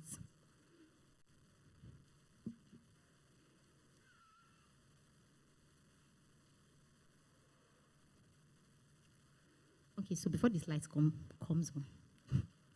So the team who is responsible for organizing and facilitating this project is I myself, Sovio Uju, who is the YSN FCT coordinator. You have Mui Olajide, and you also have Benedict, who are also part of the YSN FCT committees as well.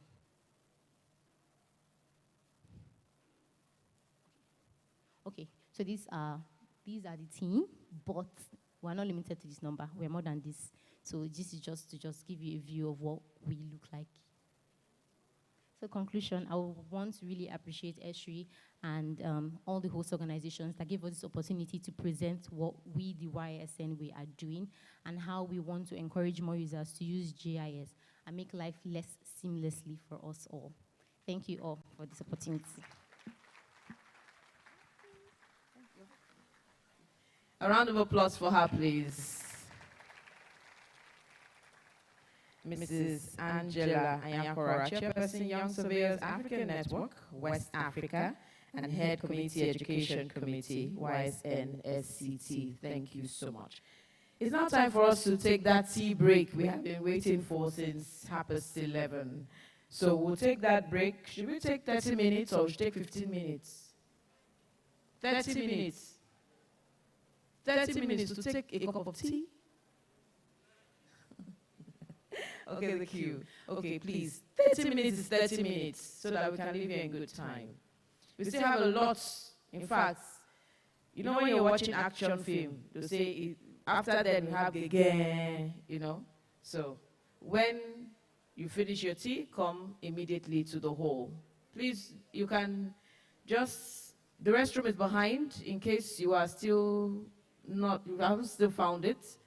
Thank you. Please use that direction. Thank you, thank you. That's direction, that direction.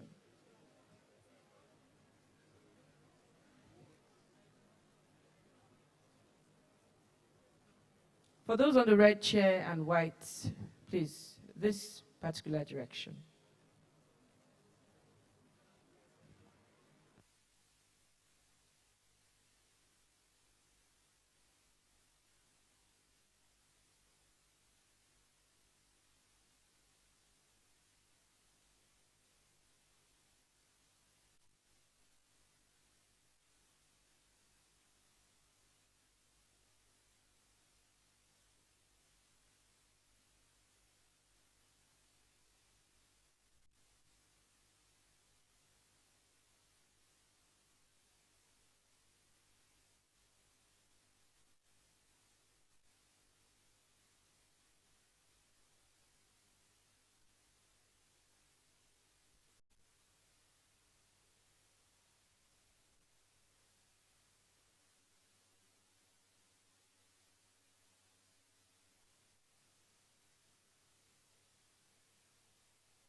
Hello.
To create smarter, sustainable infrastructure, cities and communities. Projects must be understood from more angles.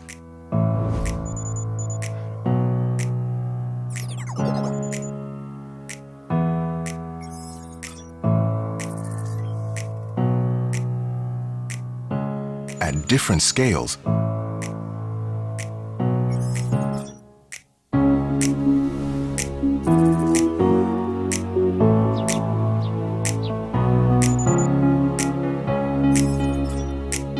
in wider context. This calls for smarter tools that deliver a holistic perspective. So far, that's been difficult and expensive, with data cobbled together from many siloed sources.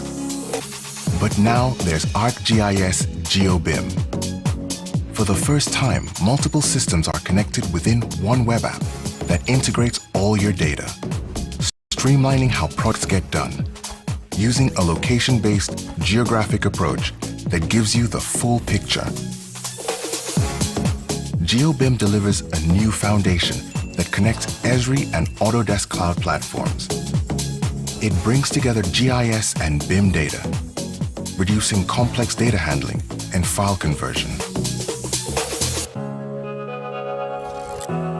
You can easily link maps, digital models, and project information for a truly integrated and holistic approach. You can monitor progress to see what's happening where, pinpoint issues and safety concerns, and resolve them quickly.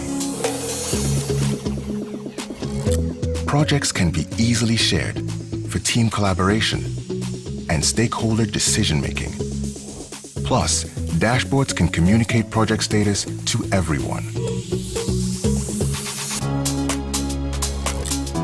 You can even put your entire portfolio of projects into a single GeoBIM system. Across cities, states, countries, or customers. So you can keep an eye on each one while managing them as a whole. ArcGIS GeoBIM. Put your projects on the map. Understand the big picture and get the perspective you need to meet the challenges of the future.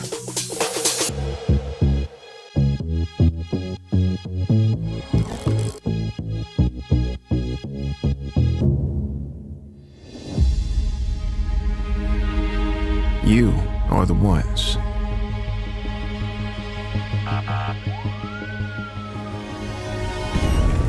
who face the challenges,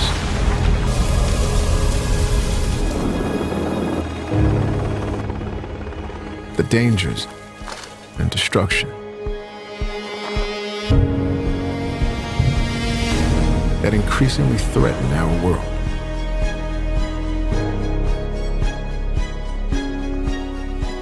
You solve the problems that are more and more complex and interconnected.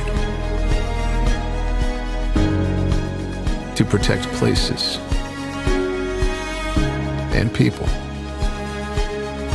throughout the planet.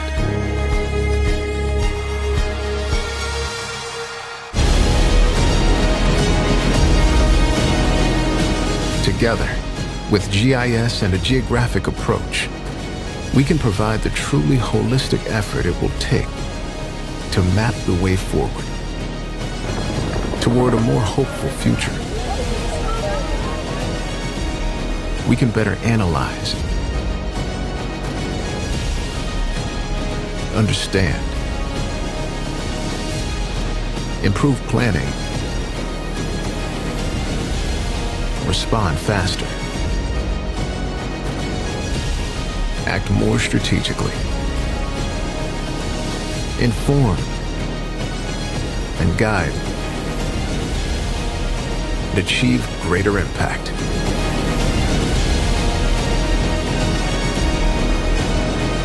Together, we can build a safer and more resilient future.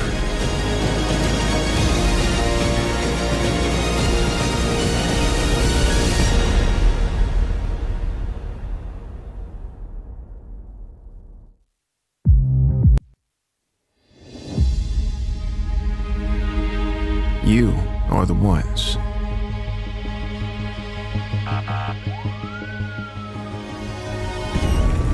who face the challenges,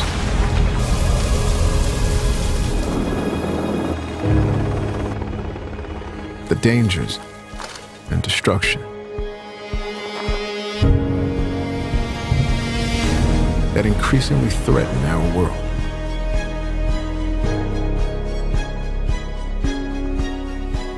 You solve the problems that are more and more complex and interconnected to protect places and people throughout the planet.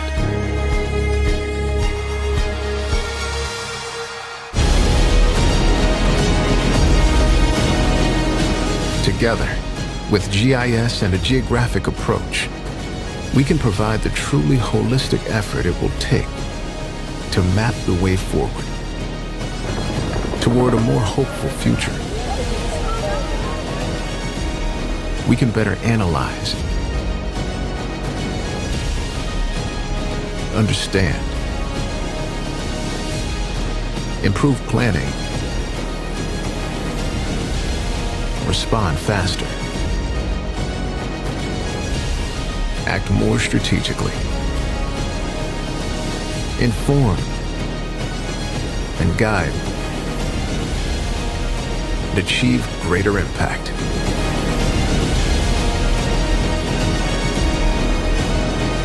Together, we can build a safer and more resilient future.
2023 GIS Day, Nigeria.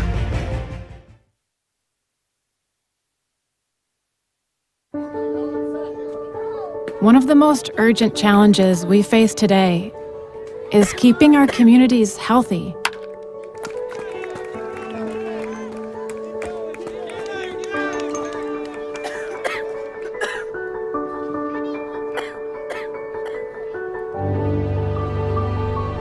It's more critical than ever to know where equitable access is needed most.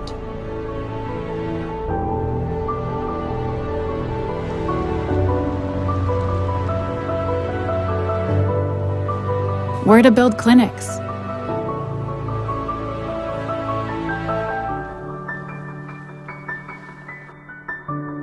deploy doctors and supplies, or where diseases and infections are spreading. Solutions become clear when you map data with GIS. GIS technology lets you protect citizens with vital information by using a geographic approach to better understand where needs are great and providers are few, to find gaps and target interventions that will deliver the right services. Reveal how environmental factors are impacting your community's health, or where disease will travel next.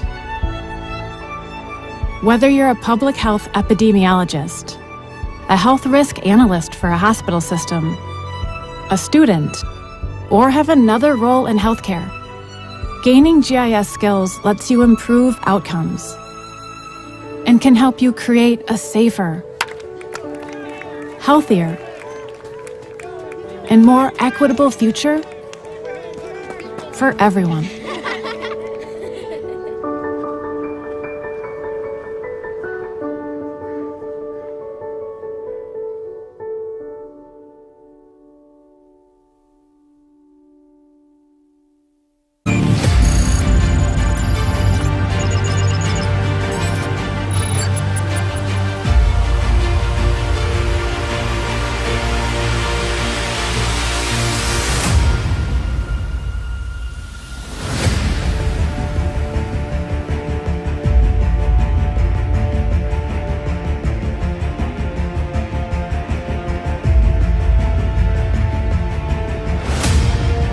...2023 GIS Day, Nigeria.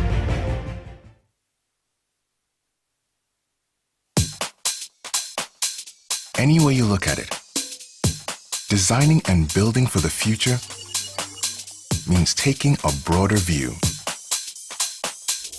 To create smarter, sustainable infrastructure, cities and communities, projects must be understood from more angles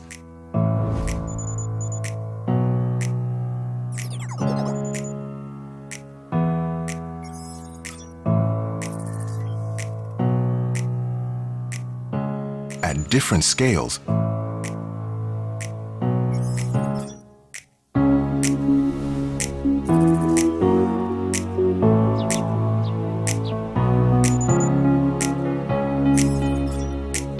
In wider context.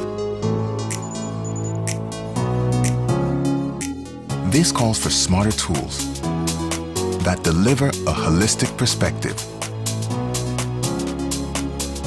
So far, that's been difficult and expensive, with data cobbled together from many siloed sources. But now there's ArcGIS GeoBIM. For the first time, multiple systems are connected within one web app that integrates all your data, streamlining how projects get done, using a location-based geographic approach that gives you the full picture. GeoBIM delivers a new foundation that connects Esri and Autodesk cloud platforms. It brings together GIS and BIM data, reducing complex data handling and file conversion. You can easily link maps, digital models, and project information for a truly integrated and holistic approach. You can monitor progress to see what's happening where, pinpoint issues and safety concerns, and resolve them quickly. Projects can be easily shared for team collaboration and stakeholder decision-making. Plus, dashboards can communicate project status to everyone. You can even put your entire portfolio of projects into a single GeoBIM system. Across cities, states, countries, or customers, so you can keep an eye on each one while managing them as a whole. ArcGIS GeoBIM. Put your projects on the map. Understand the big picture and get the perspective you need to meet the challenges of the future.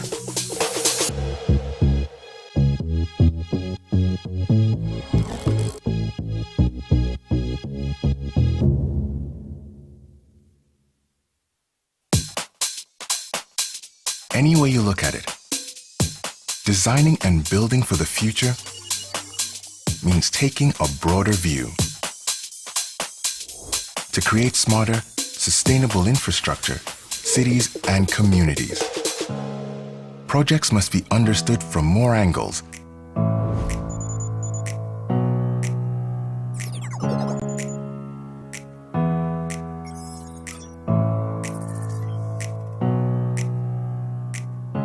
At different scales,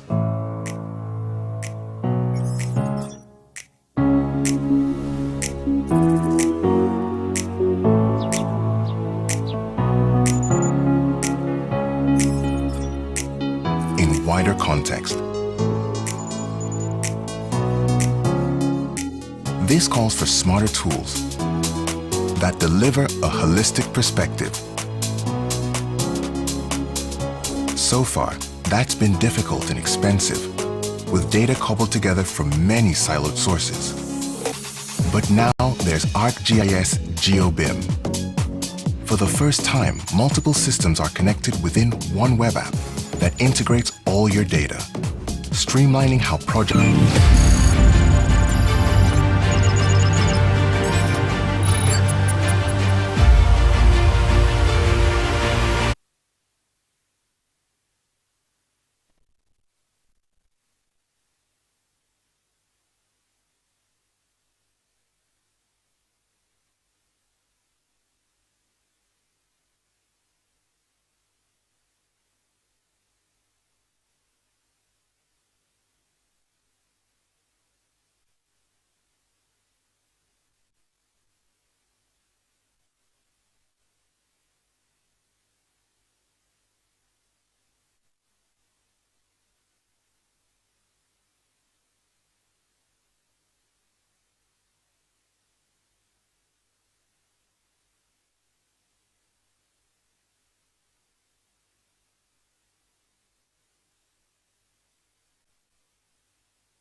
...2023 GIS Day, Nigeria.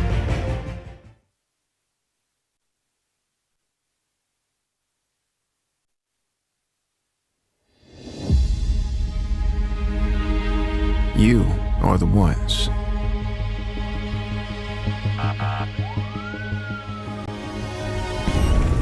who face the challenges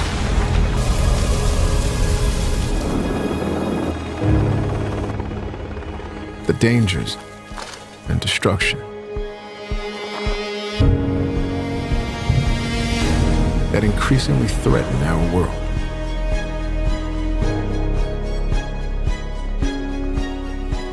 You solve the problems that are more and more complex and interconnected to protect places and people throughout the planet.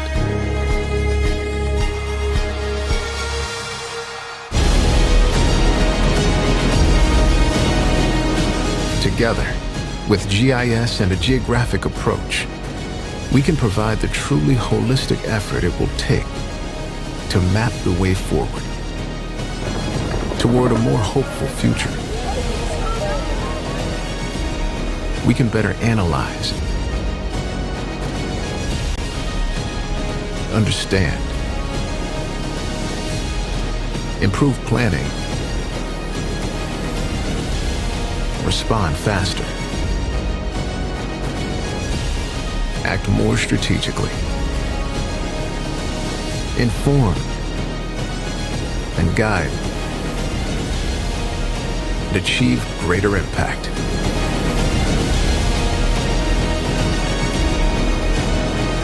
Together, we can build a safer and more resilient future.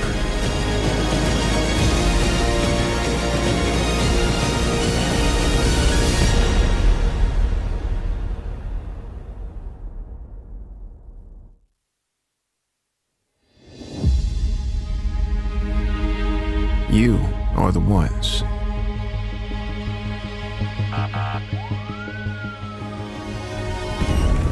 who face the challenges,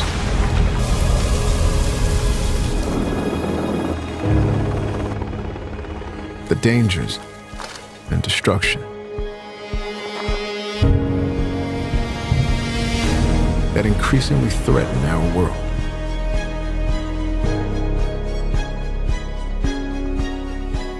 You solve the problems that are more and more complex and interconnected to protect places and people throughout the planet.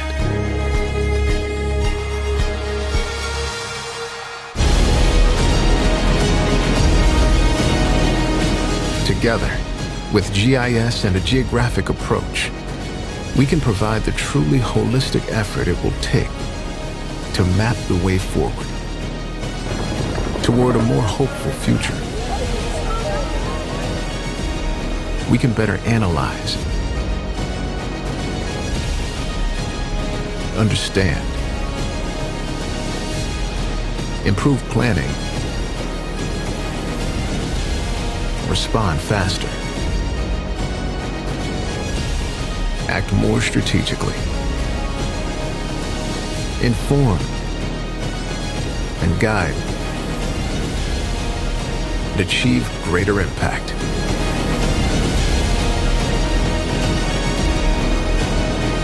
Together, we can build a safer and more resilient future.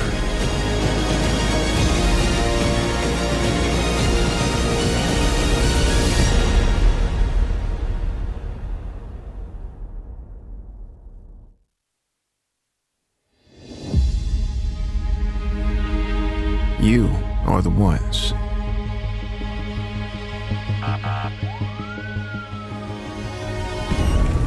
who face the challenges,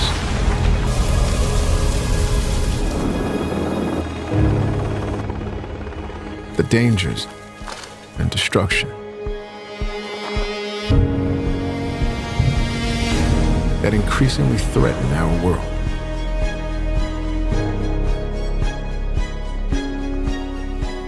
You solve the problems that are more and more complex and interconnected to protect places and people throughout the planet.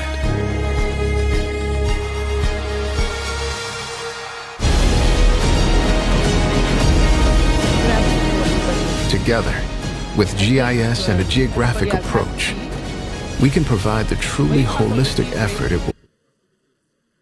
Who hasn't had tea? Let me direct you to somebody. And the person is running away.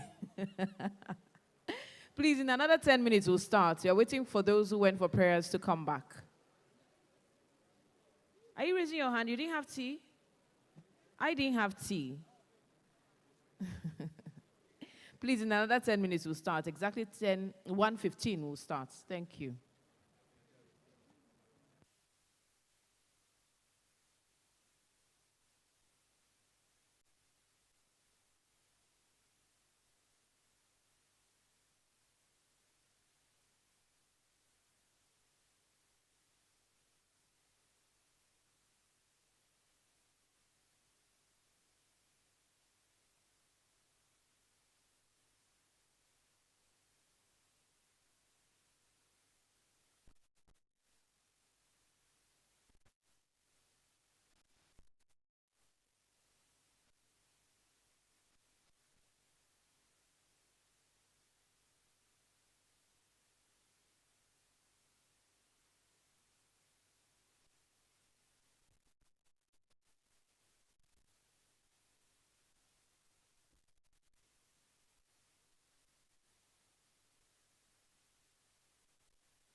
GIS Day 2023 is here, and just like we said before, it is a bustling. The date we have been singing to you for weeks and months on end, 14th and 15th of November, is now here. We're here at the NAF Conference Center and Suites Kado, and we're just ready to get into all we have in store for you today. With our partners, Osgop, NPC, Esri, Katibalami, Jamitan Tech, we're all here, and with over 500 people registered, we're going to have such a bustling event.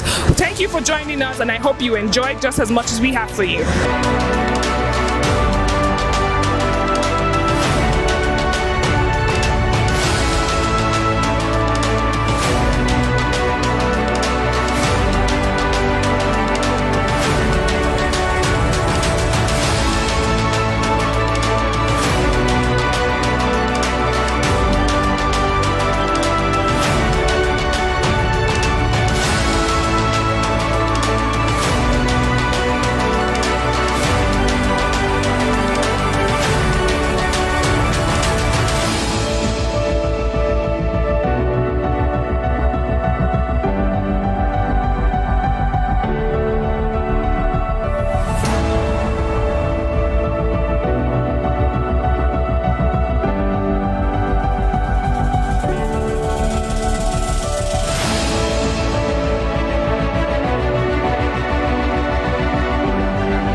Just as we promised, and we delivered, thought-provoking panel discussions from mind-blowing experts across sectors. I hope you enjoyed that. From NIMET, NASDA, AGES, the Office of the Surveyor General of the Federation, OSGov, National Population Commission, NPC, and much more. We also had great insights from the Honorable Minister of the Federal Ministry of Interior. And that's not all. What we have for you tomorrow is mind-blowing. We'll have exhibitions and showcases from GIS experts and operators from all over the country, as well as a raffle draw giving away over 50 ArcGIS full-range licenses for all those GIS specialists and beginners out there. We'll also have presentations from our competitors who participated in the story map competition, and we cannot wait for you to divulge all of that.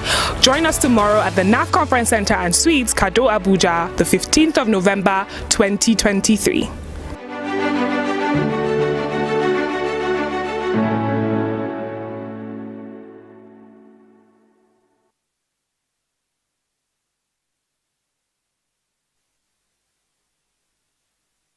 Once again, good afternoon. Media, your attention is needed in front. Thank you. You have to fix something in front here. You know there's a presentation coming up now. Okay. I don't know where other people are. Please, if you're outside, can you come in?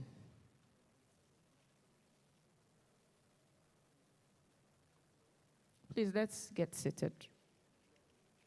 If you check your program, it's now time for us to listen to the MD CEO of Jamitan Tech Nigeria Limited, a Nigerian geospatial company made of GIS professionals.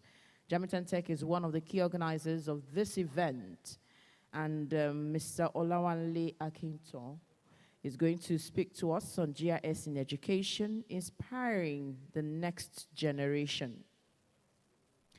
A round of applause for him, please, as he comes up. Please just keep clapping until he comes. And I hear there's something like GIS Club. He's going to tell us more about that. Thank you, sir. Thank you.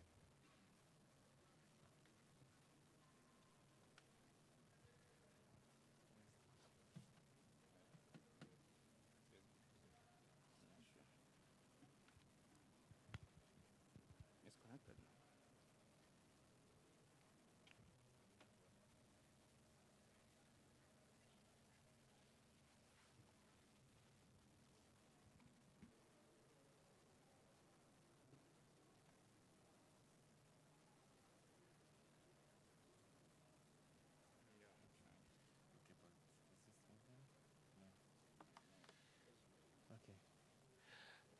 Good afternoon, ladies and gentlemen.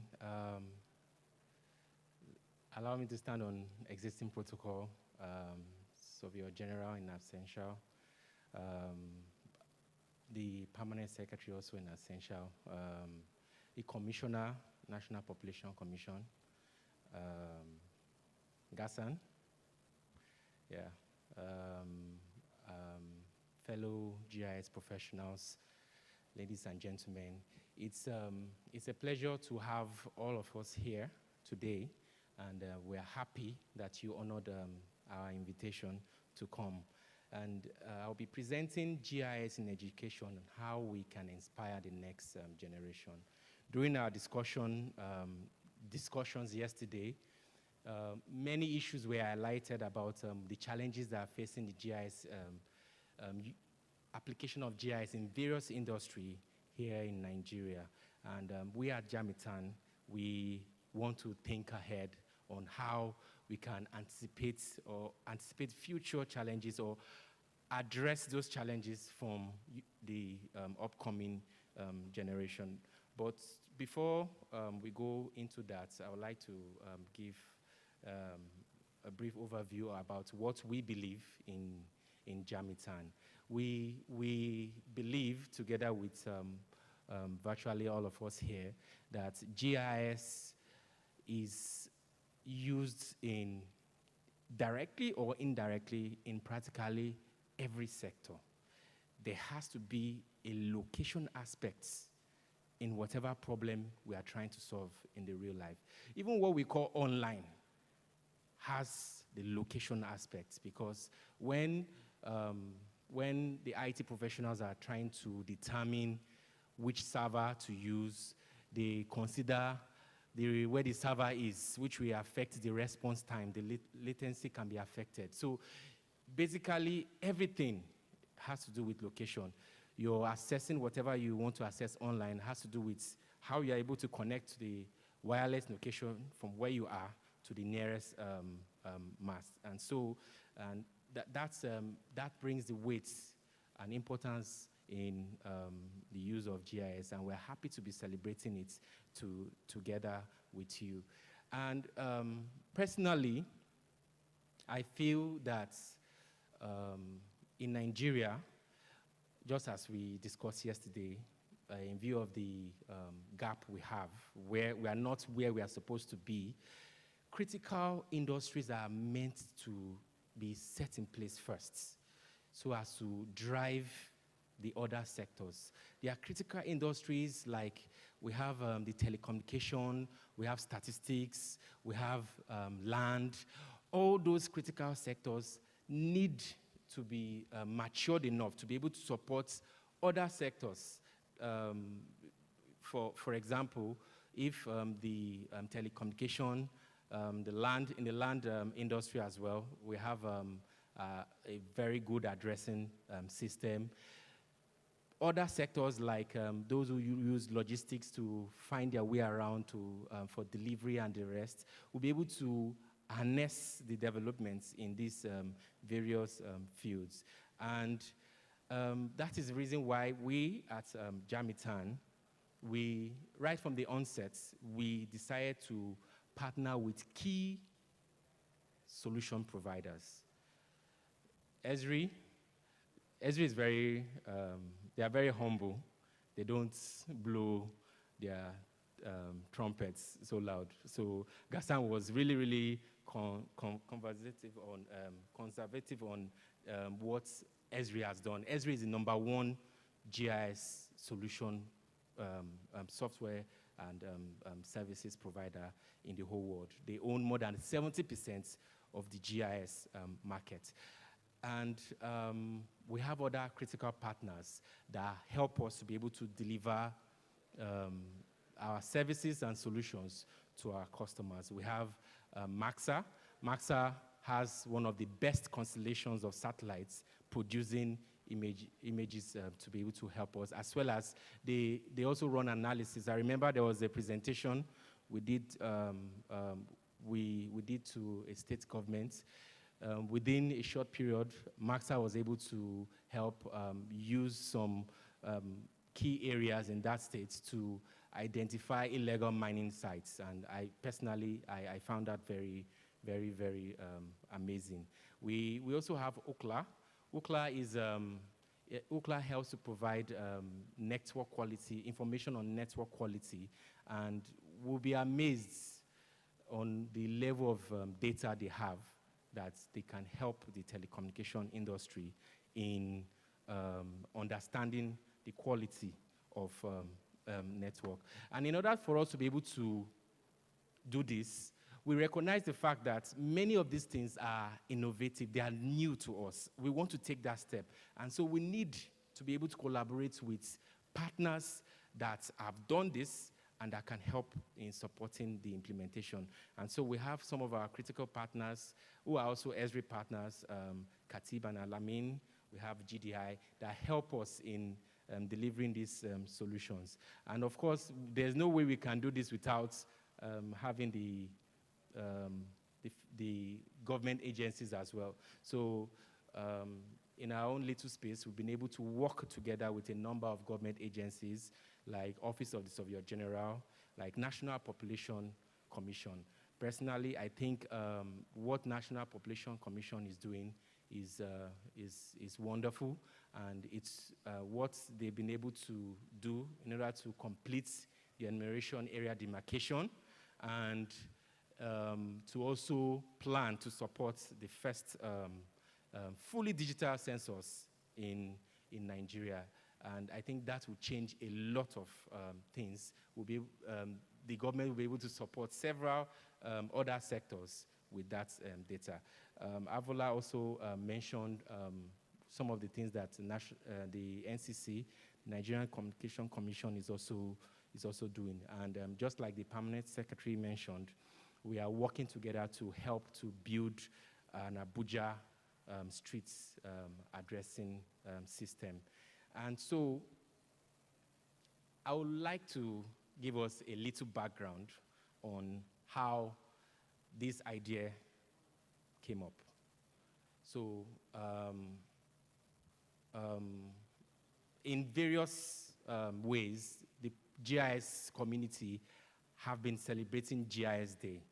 But what makes this unique is that government agencies are taking the driver's seats in celebrating and appreciating the GIS professionals. And that is the reason why we think it's very special. It actually started in San Diego this year.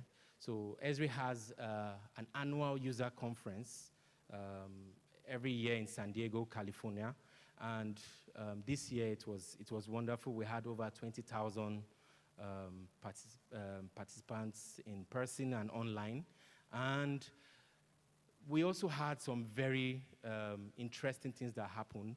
The National Population Commission signed an MOU with Esri and in supplying the necessary support for the forthcoming fully digital census. And also, Esri signed an MOU on that very same day with the Federal Capital Territory Administration, FCTA, represented by the permanent secretary. And during that discussion, Mr. Sami Adigun, our chairman, we can see him there together with myself, with Jack, the owner of Esri, just said, why can't we do GIS Day in Nigeria together with the different government agencies?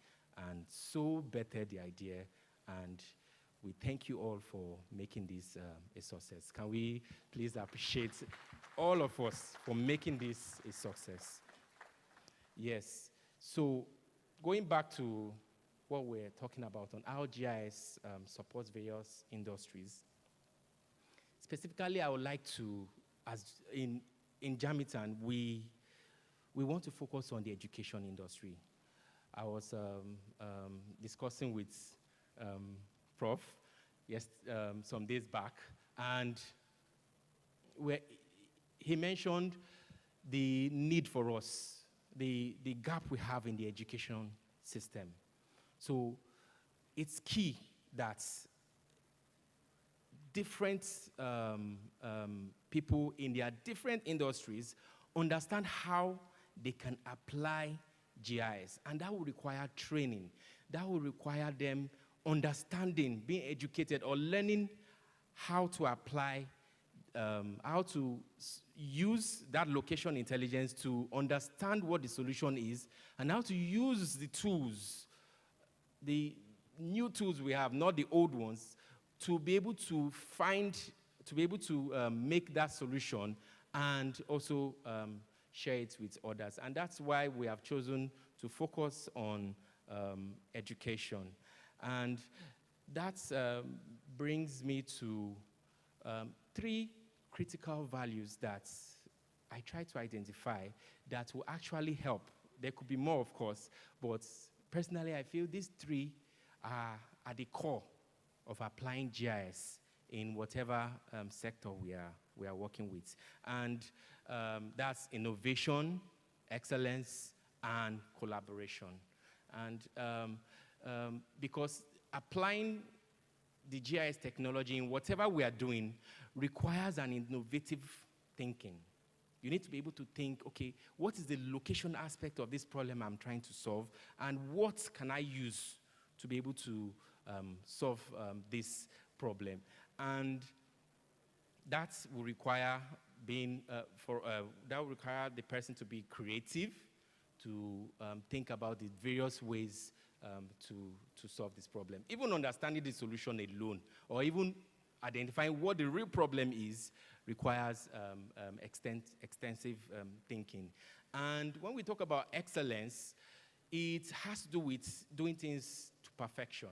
Of course, we make mistakes, but we need to be able to understand the quality of what we're doing. What I'm talking about here is, you all will agree with me that whatever you are doing, whatever solution you have built, if your data is wrong, then everything is rubbish.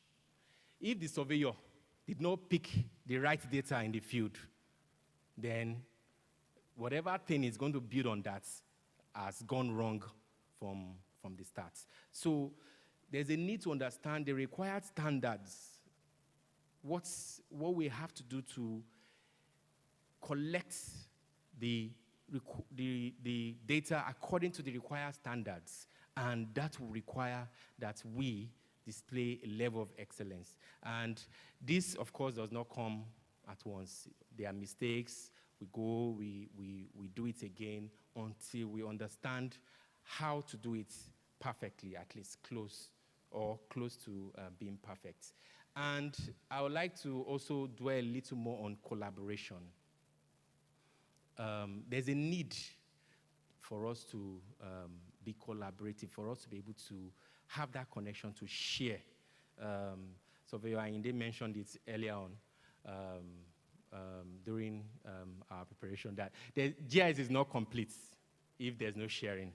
There has to be that sharing aspect, whereby whatever analysis you have done, you'll be able to share it with someone.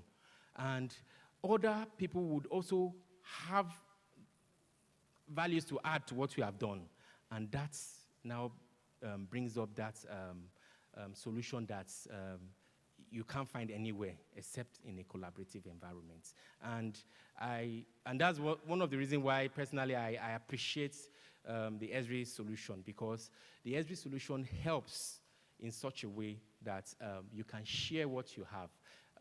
Whether you are using an enterprise GIS system where one department, or let's go internal first, someone can share with his colleague within the same department, or they can work on the same project, and various departments within the organizations can also share their work with one another, and then you have the option whereby you can share it to the public. It helps us to enjoy that benefit that comes from collaboration. And these are some of the core values that we've been able to identify that we think can help. I will put the most weight on collaboration, because with that, we'll be able to learn so many things. You'll be able to understand, okay, this person is working on something and how you can improve it. There's no need to go and reinvent what somebody has done. There's no need. We can work on it and leverage on it so that we can build something better. And it's with all this view in mind that we thought of actually starting a community, a GIS community, whereby individuals can learn how to use these modern tools. The tools are there.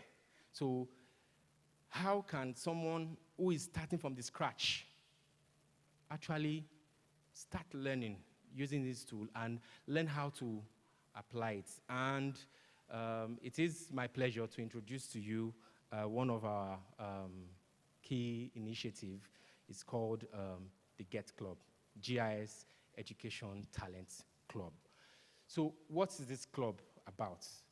We want to see how we can help young ones learn how to use this GIS to solve real-life problems. And we intend to help right from secondary school, both the junior and senior high students,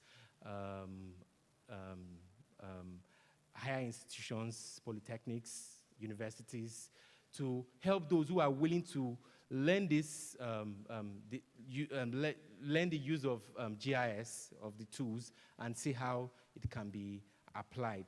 And we have a strategy, and that strategy is actually based on what Jack usually says, that's the president of ESRI, that ArcGIS is a system of systems, meaning that it has various systems as its components, and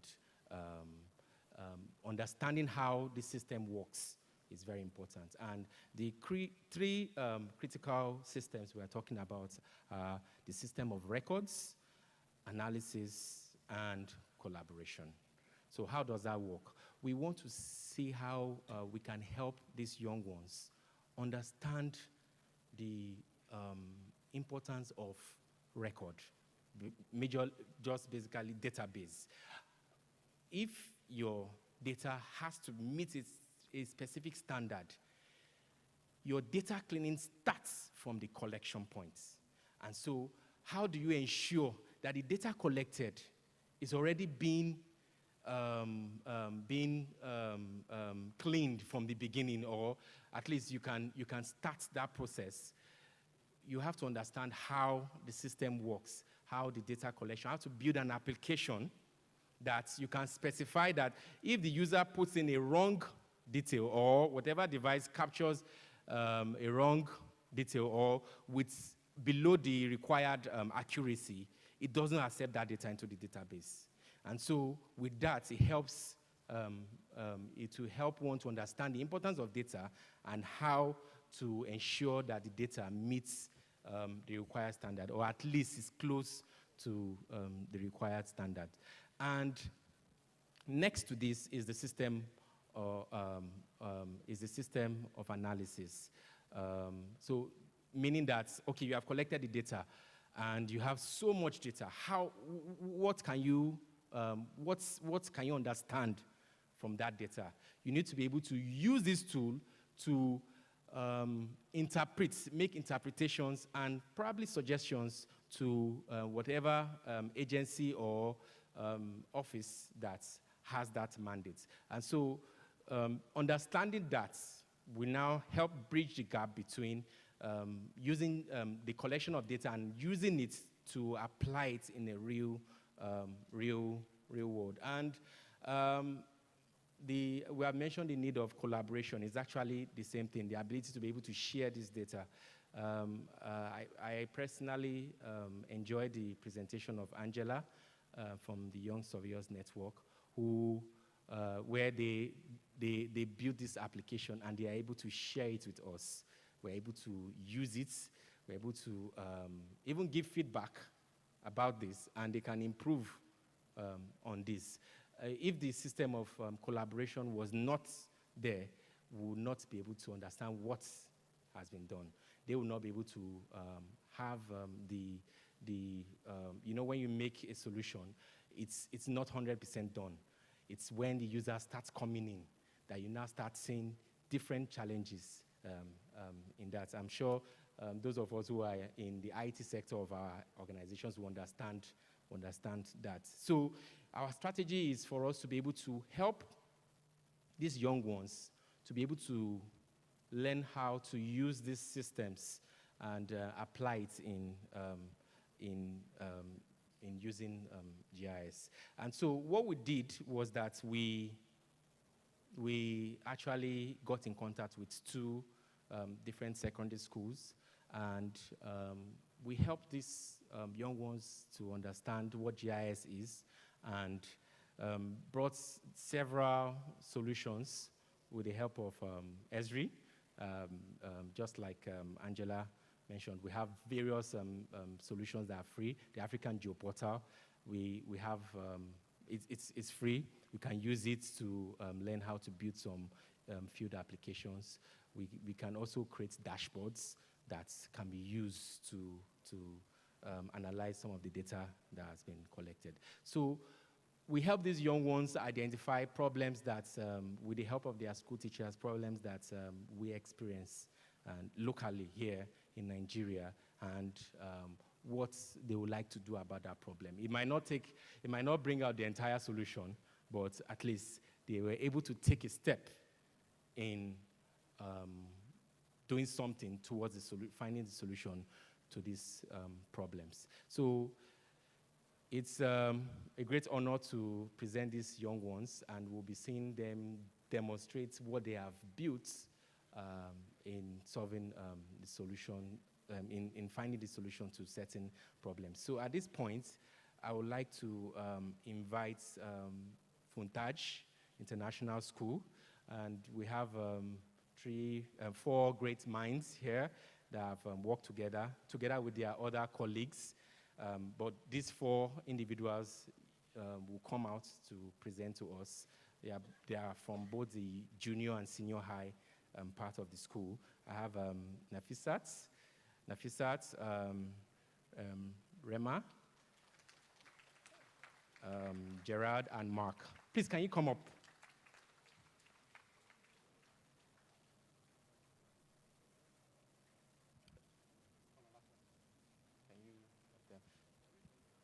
So I'll be leaving the stage for them so that I can enjoy it with you. So we'll see what they have to present. You have your mics?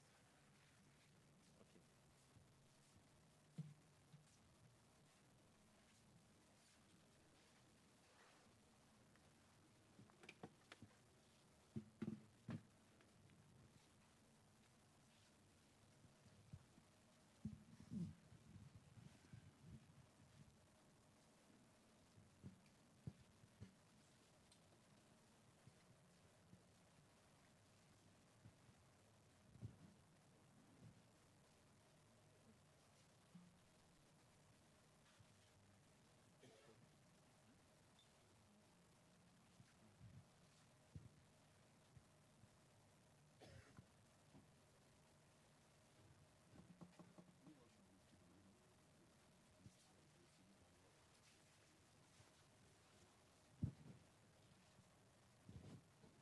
Warm greetings to our esteemed audience. We are the students of Funtaj International School, Asokoro. I am Nafisa Kabir Al-Hassan, and with me here are Rema Ede, Gerard Chikwani, Maka Clinton. Now imagine a place where you can run wild, climb trees, and play hide and seek all day. A place where you can swing on swings, splash in the pool, and make new friends. Now that's what recreational parks are all about. Recreational parks are places where both kids and adults let loose and have fun. There are places where adults tend to get rid of their daily hustle and bustle or simply enjoy being outdoor. But for some reasons, some parks do not give us the accurate information and comfort we seek. So we decided to create a story map using African Geoportal site, and we created a survey on it using ArcGIS Survey 123.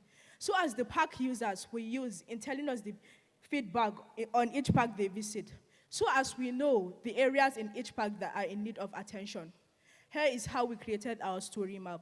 First of all, we prepared our data. We got all the necessary content that we needed. The content might be images, videos, or any other related content. Secondly, we brought out our information. All the information that we needed were out and are ready for use. Thirdly, we logged in into the African Job Portal. If you already have an account, you just need to log in. If you don't, you have to sign up using your username and password. Next, we logged into the African Job Portal, and we went to Geospatial Tools and clicked on ArcGIS to create a new story map. Next, we added our data. In the map viewer, add the data layers you want to use in your story map. You can either get it from the web, your organization, or your device. Customize the map symbology and pop-ups as needed. Next, we chose the story map templates. There are various templates to choose from, each with different style and layout. So we selected the one that best suits our story theme and context. Next, we configured our story map. Once we have chosen the story map template, we configured our story map. As you can see, our presentation, our story map is there. The title is over there, Exploring Abuja's Emerald Enclave. Over there, down there is the short introduction of what we are going to present today. And the picture, as you can see over there, is what we chose.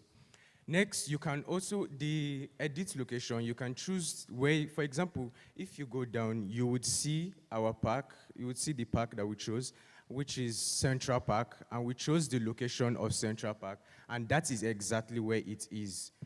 Then also, you can also add links. We added Survey 123, but I'm not going to talk much about it. Next, we previewed and saved our story map. Once we have done all the configuring, we previewed the story map to see how it looks and ensure everything looks as expected. Once we are satisfied, we now saved it. Next, we shared it among others, our teachers, friends, and so many other people. Next, we published it, and now everyone nationwide can use it. So there are several steps when you want to create a survey in Survey 123. The first thing we did was to compile our information. That is, we gathered and prepared the data that we wanted to include in our form. This data has to be properly organized and well formatted. The next thing we did is to log into Africa Geoportals. After that, you select Geospatial Tools and go to ArcGIS Survey 123. After you have done that, you select blank survey database, then you can start adding the data you want to include in your form. You can add data like, for example, the single line text, the multiple line text. You can add different questions that you want to include in the survey. Thank you. After we added our data, we collaborated it. We went to the collaborate bar and chose what we wanted to do in our survey or how the user can view our survey. For example, we chose whether the user can view the results of our survey. After that, we previewed our survey. We clicked on the preview button and then to see how it will look like on a user's phone, laptop, or tablet. Then, we saved and shared it. By clicking on the Save button, all our results will not be lost if, for example, we are logged out by internet connection. And then we shared it using the URL link or the QR code. Lastly, we published it by clicking on the Publish button. Then we went back to our story maps and linked it with. We went back to our story map and linked the Survey 123 with our story map. So after we did all these steps, here is how our story map turned out.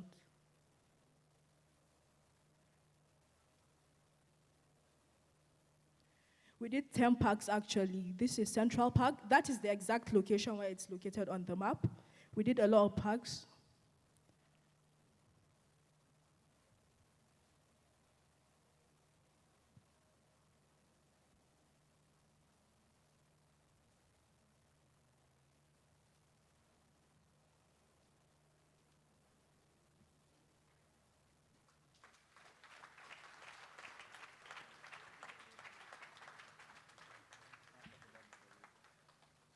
And then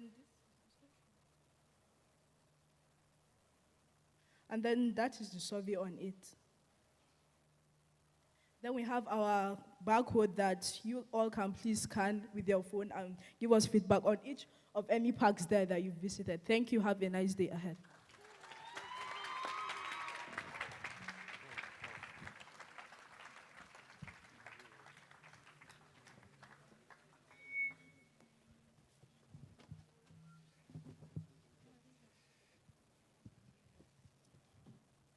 Yes, thank you. Thank you. Please, can we give them a round of applause?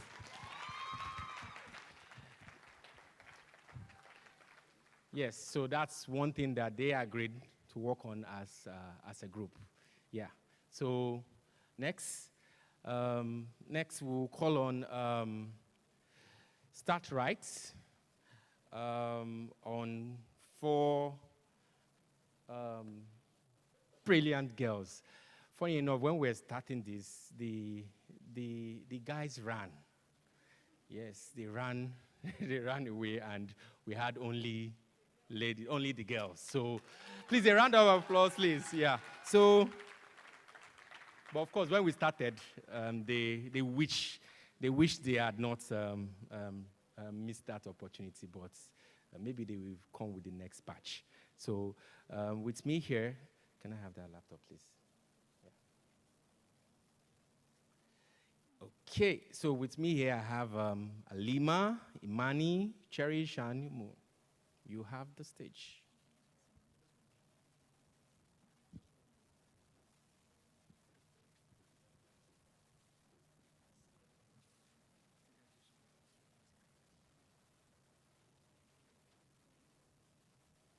Good afternoon. My name is Halima Bakari, and I'm here with my group. With me are Imani Basi, Cherish Udojuku, and Umo Kulsum Yusuf. My group and I have been working on a project titled The Application of Geographic Information System on the Distribution of Healthcare in Abuja. The scope of this project is on all the area councils.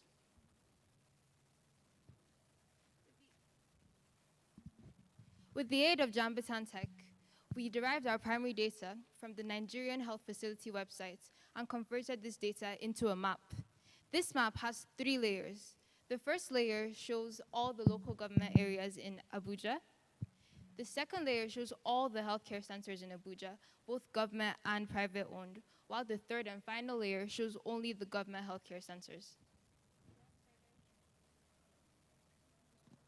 We went further to visualize this map with the help of a tool called the ArcGIS dashboard.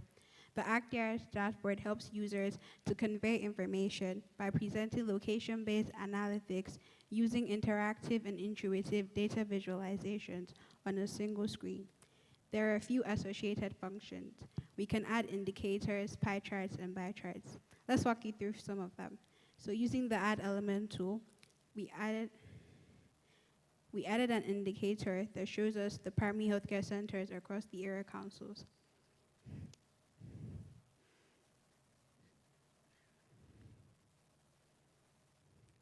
The figure there, 358, shows us all the government healthcare centers across the area councils.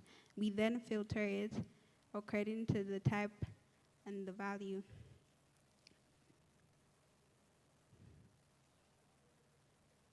To just primary healthcare centers, which is the figure there, 326, then we name it primary healthcare centers.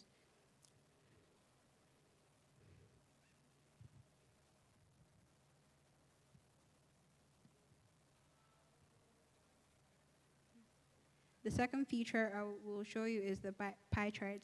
The pie chart shows the distribution of all the government healthcare centers across the area councils. Once again, we click the Add Element tool and select government healthcare centers.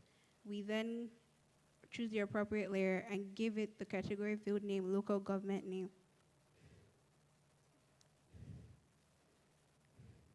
This then shows us the distribution of all the government healthcare centers across the area councils.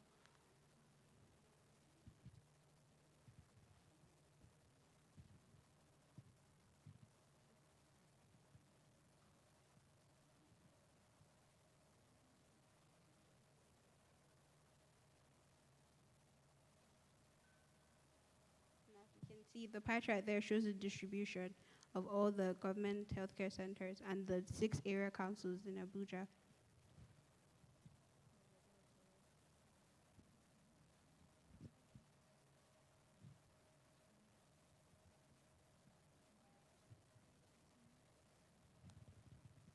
Another interesting feature of this dashboard is that we can add a drop-down feature with a filter. A filter allows us to extract all the necessary information we need. On this dashboard, we have not activated the filter. So when I select an area council such as Abaji, you can see nothing happens and none of the indicators change. And another example such as Gwagwalada, nothing changes as well. So we move to a dashboard that we have activated this filter. And when I select Abaji, you can see that the map zooms in and all the information change according to the area council. Like Gwagwalada as well. You can see the population changes, the primary healthcare centers changes as well. Let's further explore our dashboard. We can see here, through this information and on this map, that Abuja has a total population of 3.1 million people. To cater for these 3.1 million people, we have 358 government-owned healthcare centers. Out of all of those, only 326 of those are primary healthcare centers, which seems large compared to the 25 secondary healthcare centers and the 7 tertiary healthcare centers. Let's zoom in further. In Abaji,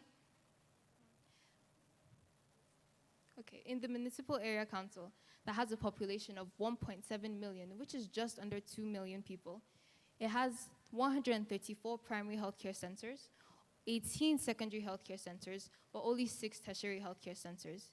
In Abaji, which has a population of 127,000 people, it has 24 government-owned healthcare centers, 23 of which are primary healthcare centers, only 1 of which is a secondary healthcare centers, and 0 tertiary healthcare centers.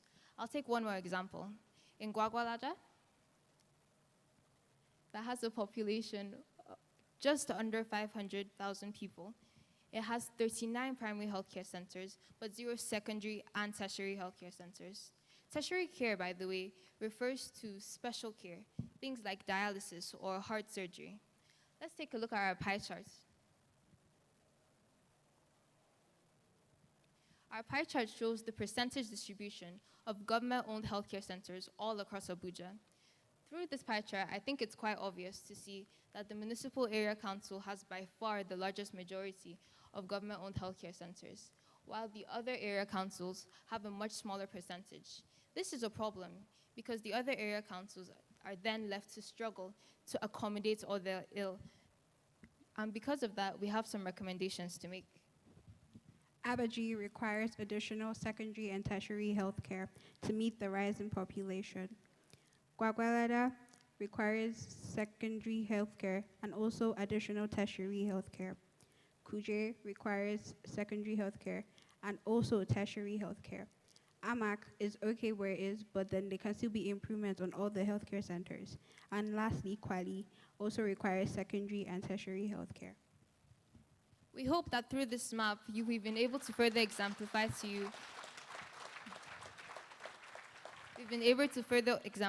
you the use of the geographic information system. We'd like to thank you so much for listening to us, and we'd like to thank Jamitan Tech for teaching us how to use this valuable tool. Thank you so much.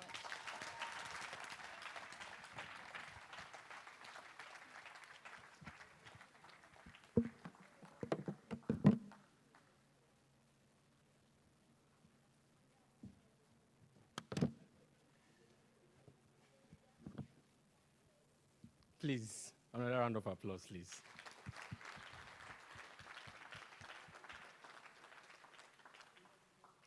So, these 2 schools, you would not believe, they learned this tool in less than a week.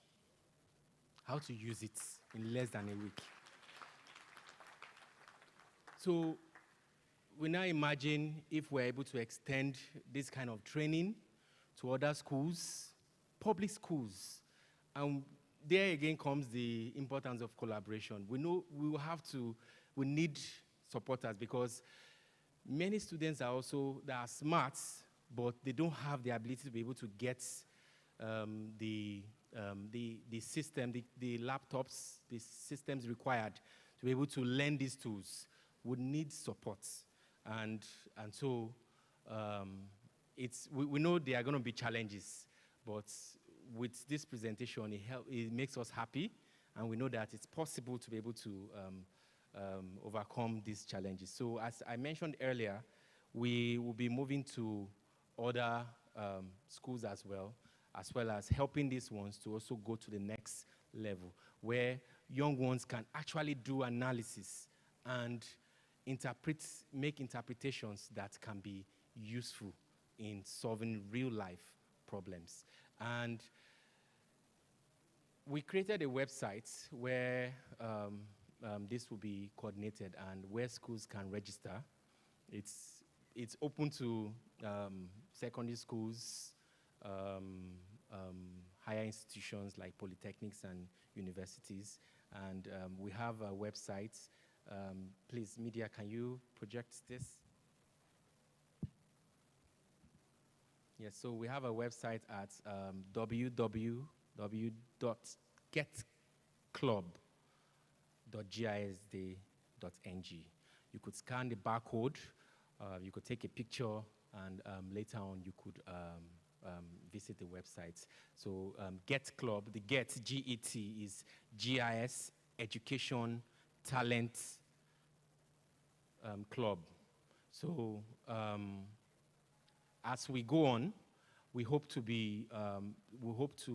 try to communicate our developments, our advances with you. So we would appreciate if you could follow any or all of our social media handles as displayed on the screen, and we'll be happy if you follow and receive more support from the federal government on developing this across.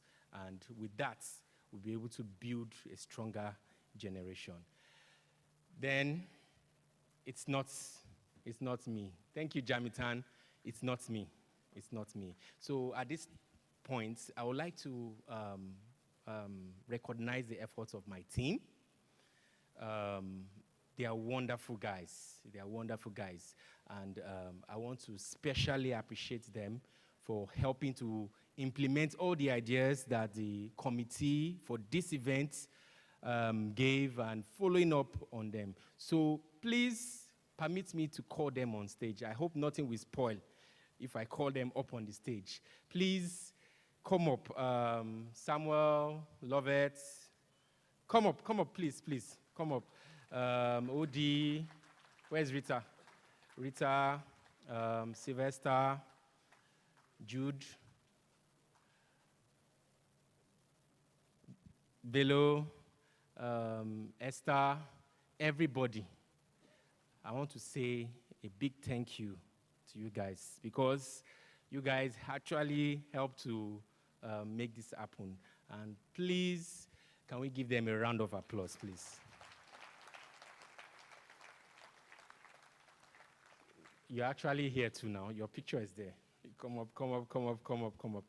So I thank them so much.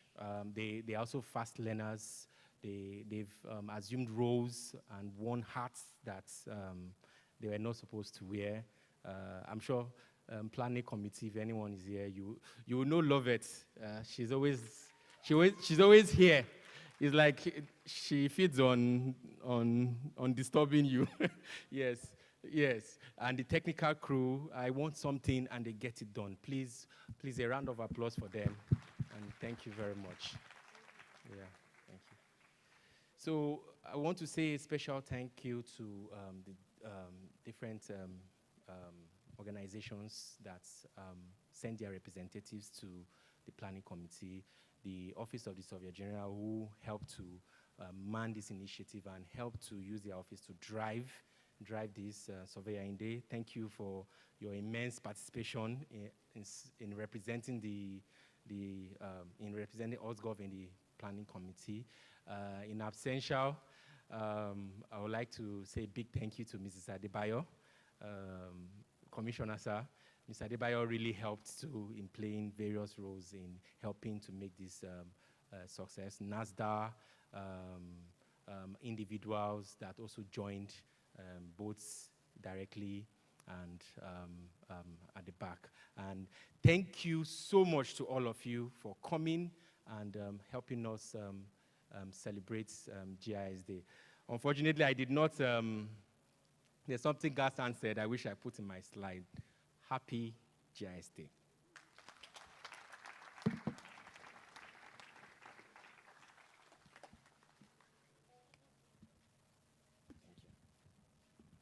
We can do a lot better.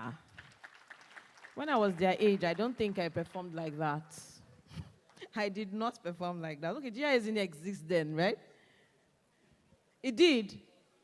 No, it did not. It was not there. Oh. They said 1999. Other things were, those things, I don't know. A round of applause for them. They did good. They did very well. Please, go to other schools. The fund must come. And our children have to do better than we are doing. By God's grace, they will. Okay, then, if you check your program, because it seems our programs are down, please lift them up. We're not going for lunch yet. We're going to do what we did yesterday.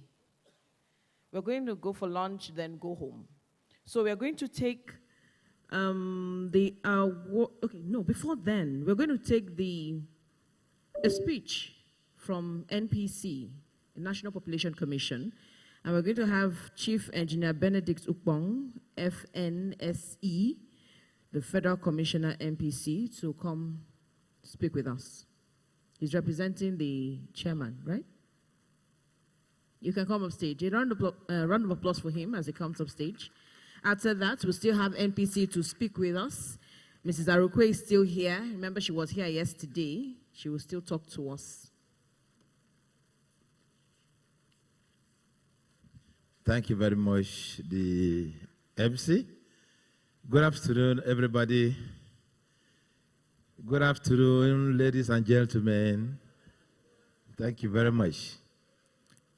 With the Minister of FCT, represented by the Permanent Secretary in Assemsha, because he was here, and understand the Surveyor General was also here in Assemsha.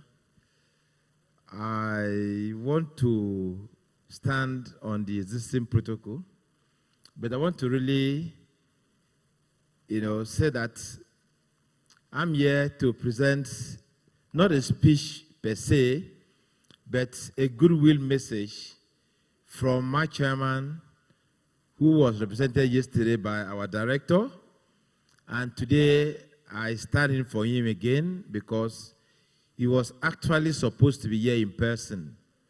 He's a man that is very passionate. He's one man that has determined, along with the whole commission, that is with the commissioners sitting, to make sure that Nigeria is given a digital census for the very first time. I need a better applause because it is not easy. Thank you very much. So my chairman is Honorable Nasir Akwara. We call him a digital chairman. And looking at the whole event, I want to say that the chairman is one person. Yesterday in the evening, when the director, Mrs. Arukwe, Director Cartography, returned from this program and briefed the chairman, he felt if it was possible for him to share himself into 3 places, he would have done that so that he will be with us. But today he has another equally very important national assignment which he has to attend to. And he said, being a member of the cartography committee, that I should please convey his best wishes and goodwill to the organizers of this program. And I want to say that the National Population Commission has utilized the Esri, ArcGIS, and other softwares to carry out our enumeration area demarcation throughout the whole country except only one local government area, which we are adopting hybrid methods. But the enumeration area demarcation was carried out very successfully in preparation for census. And that has been done using X-ray software. And Jamitan Tech, Jamitan Technology is our partner in this regard. And I want to say that Jamitan has really collaborated with us. Having listened to the programs, everything is about collaboration, collaboration, and collaboration. But we have collaborated with Esri and Jamitan, and I want to testify on behalf of the Commission that the results we have has been, very fantastic. Excellent results have been utilized using the Esri GIS software. Clap for us if you want to clap, please.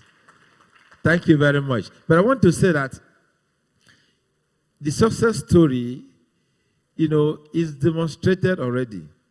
Our technical team, led by the director, cartography, and her staff, will come up after this to make a technical presentation. But I want to also say that when we are talking of GIS, the National Population Commission is in the forefront in using GIS software powered by Esri to drive our census process.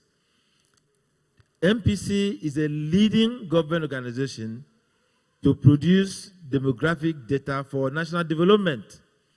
And we are poised to ensure that the upcoming census, if you listen to Mr. President just last week, he really emphasized that he wants an accurate and reliable census. And the tools which the Commission is adopting to provide Nigerians that accurate census is one of the tools is GIS, ArcGIS software powered by Esri in collaboration with Jamitan. So we are already working towards that. And even the land presentation done by the children or the school children, those data they were really out, which we were very happy. I suspect that it is part of the database the Commission in collaboration with Jamitan has already reeled out. So our success is very enormous. It is all there for Nigerians to see. I want to say that our technical team will do more justice to this. On this note, I want to say congratulations to the organizers of this program.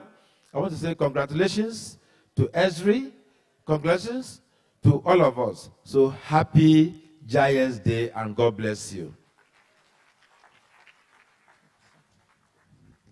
Thank you, sir. Chief Engineer Benedict Ukbong, FNSE, Federal Commissioner, National Population Commission. So we will have still in from NPC, Mrs. Geraldine Ngozi Arukwe, Director, Cartography Department of NPC. She will be talking about census mapping, how they were able to come about what they did during the EAD, if I'm correct, right? Oh, I'm very correct. I'm up to date. Clap for me now. How about I've tried. I didn't do like the children that time, but I've tried. Thank you. Good afternoon, everyone. Please permit me to stand on already established protocol. I will be talking about census mapping. Yesterday, I mentioned this when we were doing the panel discussion. So now we'll go into a little detail because the time given will not allow us to do more justice to it. I will rush through the slides. Overview of census mapping for the next population and housing census. Census mapping is also known as enumeration area demarcation, EAD for short. It is the division of the country into manageable units that enumerators can cover within the census period. It provides baseline data, Once any country is able to complete their EAD, that means they are ready for a census. Because if you don't complete EAD, you wouldn't know the basis to do your recruitment, to procure your materials, like we are using PDAs and all that. We need to know how many PDAs we will be needing in local government A, how many in local government B, and all that. It is output from EAD that we're using to do all of that.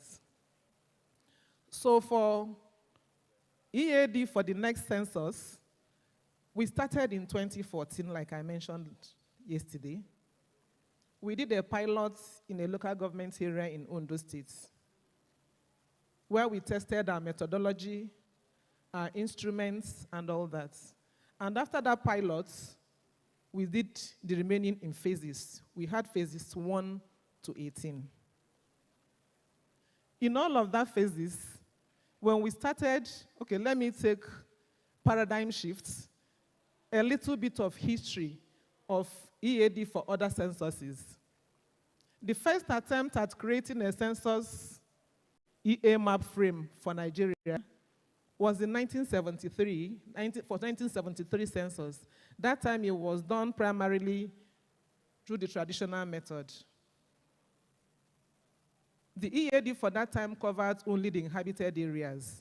Like if you come to this hall, assuming this is a locality and these are where people are living and nobody's living here, they will just carve out where people are living and leave the uninhabited areas.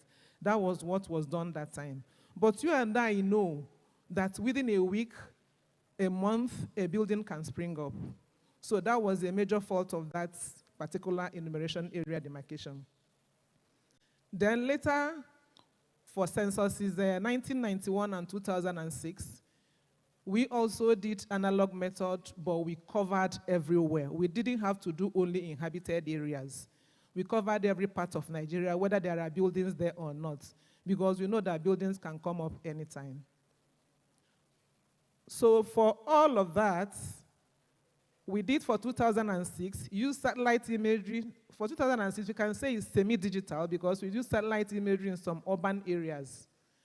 But for this particular next census, the EAD we started in 2014, we used GIS methodology. We used very high resolution satellite imagery, resolution of 0.5. When we say 0.5, that's half a meter. If we understand what half a meter is, we're looking at this desk, maybe the size of this. That's about half a meter. So when you say something has the resolution of this size, that means any object this size by this size will be seen on the imagery. That means even small shops, cars, and all that will be seen on the imagery. So that is the resolution of the imagery we used. And we got satellite imagery covering the whole country. And with that satellite imagery, we now sent people to the field to move from house to contribute attribute data on the various buildings. Let me give an example in this building. If we take a satellite imagery of this place, satellite imagery is a picture taken from above. If we take a picture from above, it will show all these chairs. It will show our heads as we are sitting in our exact positions. But it's not going to tell us whether you're a male or a female. It will not tell us whether you are tall or short. So the satellite imagery we use showed us the position of all the buildings in the country, but then we had to send people to the field to go and collect extra data, collect addresses of those buildings. Where we don't have proper addresses, we get names of the owners of those buildings. Where we cannot get that, we get description of the building. And then we also went ahead to find out ownership status of the building. Is it privately owned, or is it owned by government or other private agencies? And then we went ahead to ask questions about usage. What is the building used for? Is it for commercial purposes or is it for residential? So we collected all this data as attribute data for all the buildings in the country. Like my Honorable Federal Commissioner said, we went around the whole country, but we could not get to Abadam in Borno State due to insecurity. but we use what we call hybrid technology. We covered 99.6% of the whole country. And you and I know that that is A++++. So the remaining 0.4% includes Abadam and pockets of areas in Niger State, Kaduna State, and a few other states. But we use what we call hybrid technology to do all of that. So we have EAs of every part of Nigeria. If we are to do census now, we have EAs that we can use to enter even the Abadam. So like I said earlier, the methodology we used GIS methodology. We collected primary data. I want to rush it because they said that my time is just 10 minutes.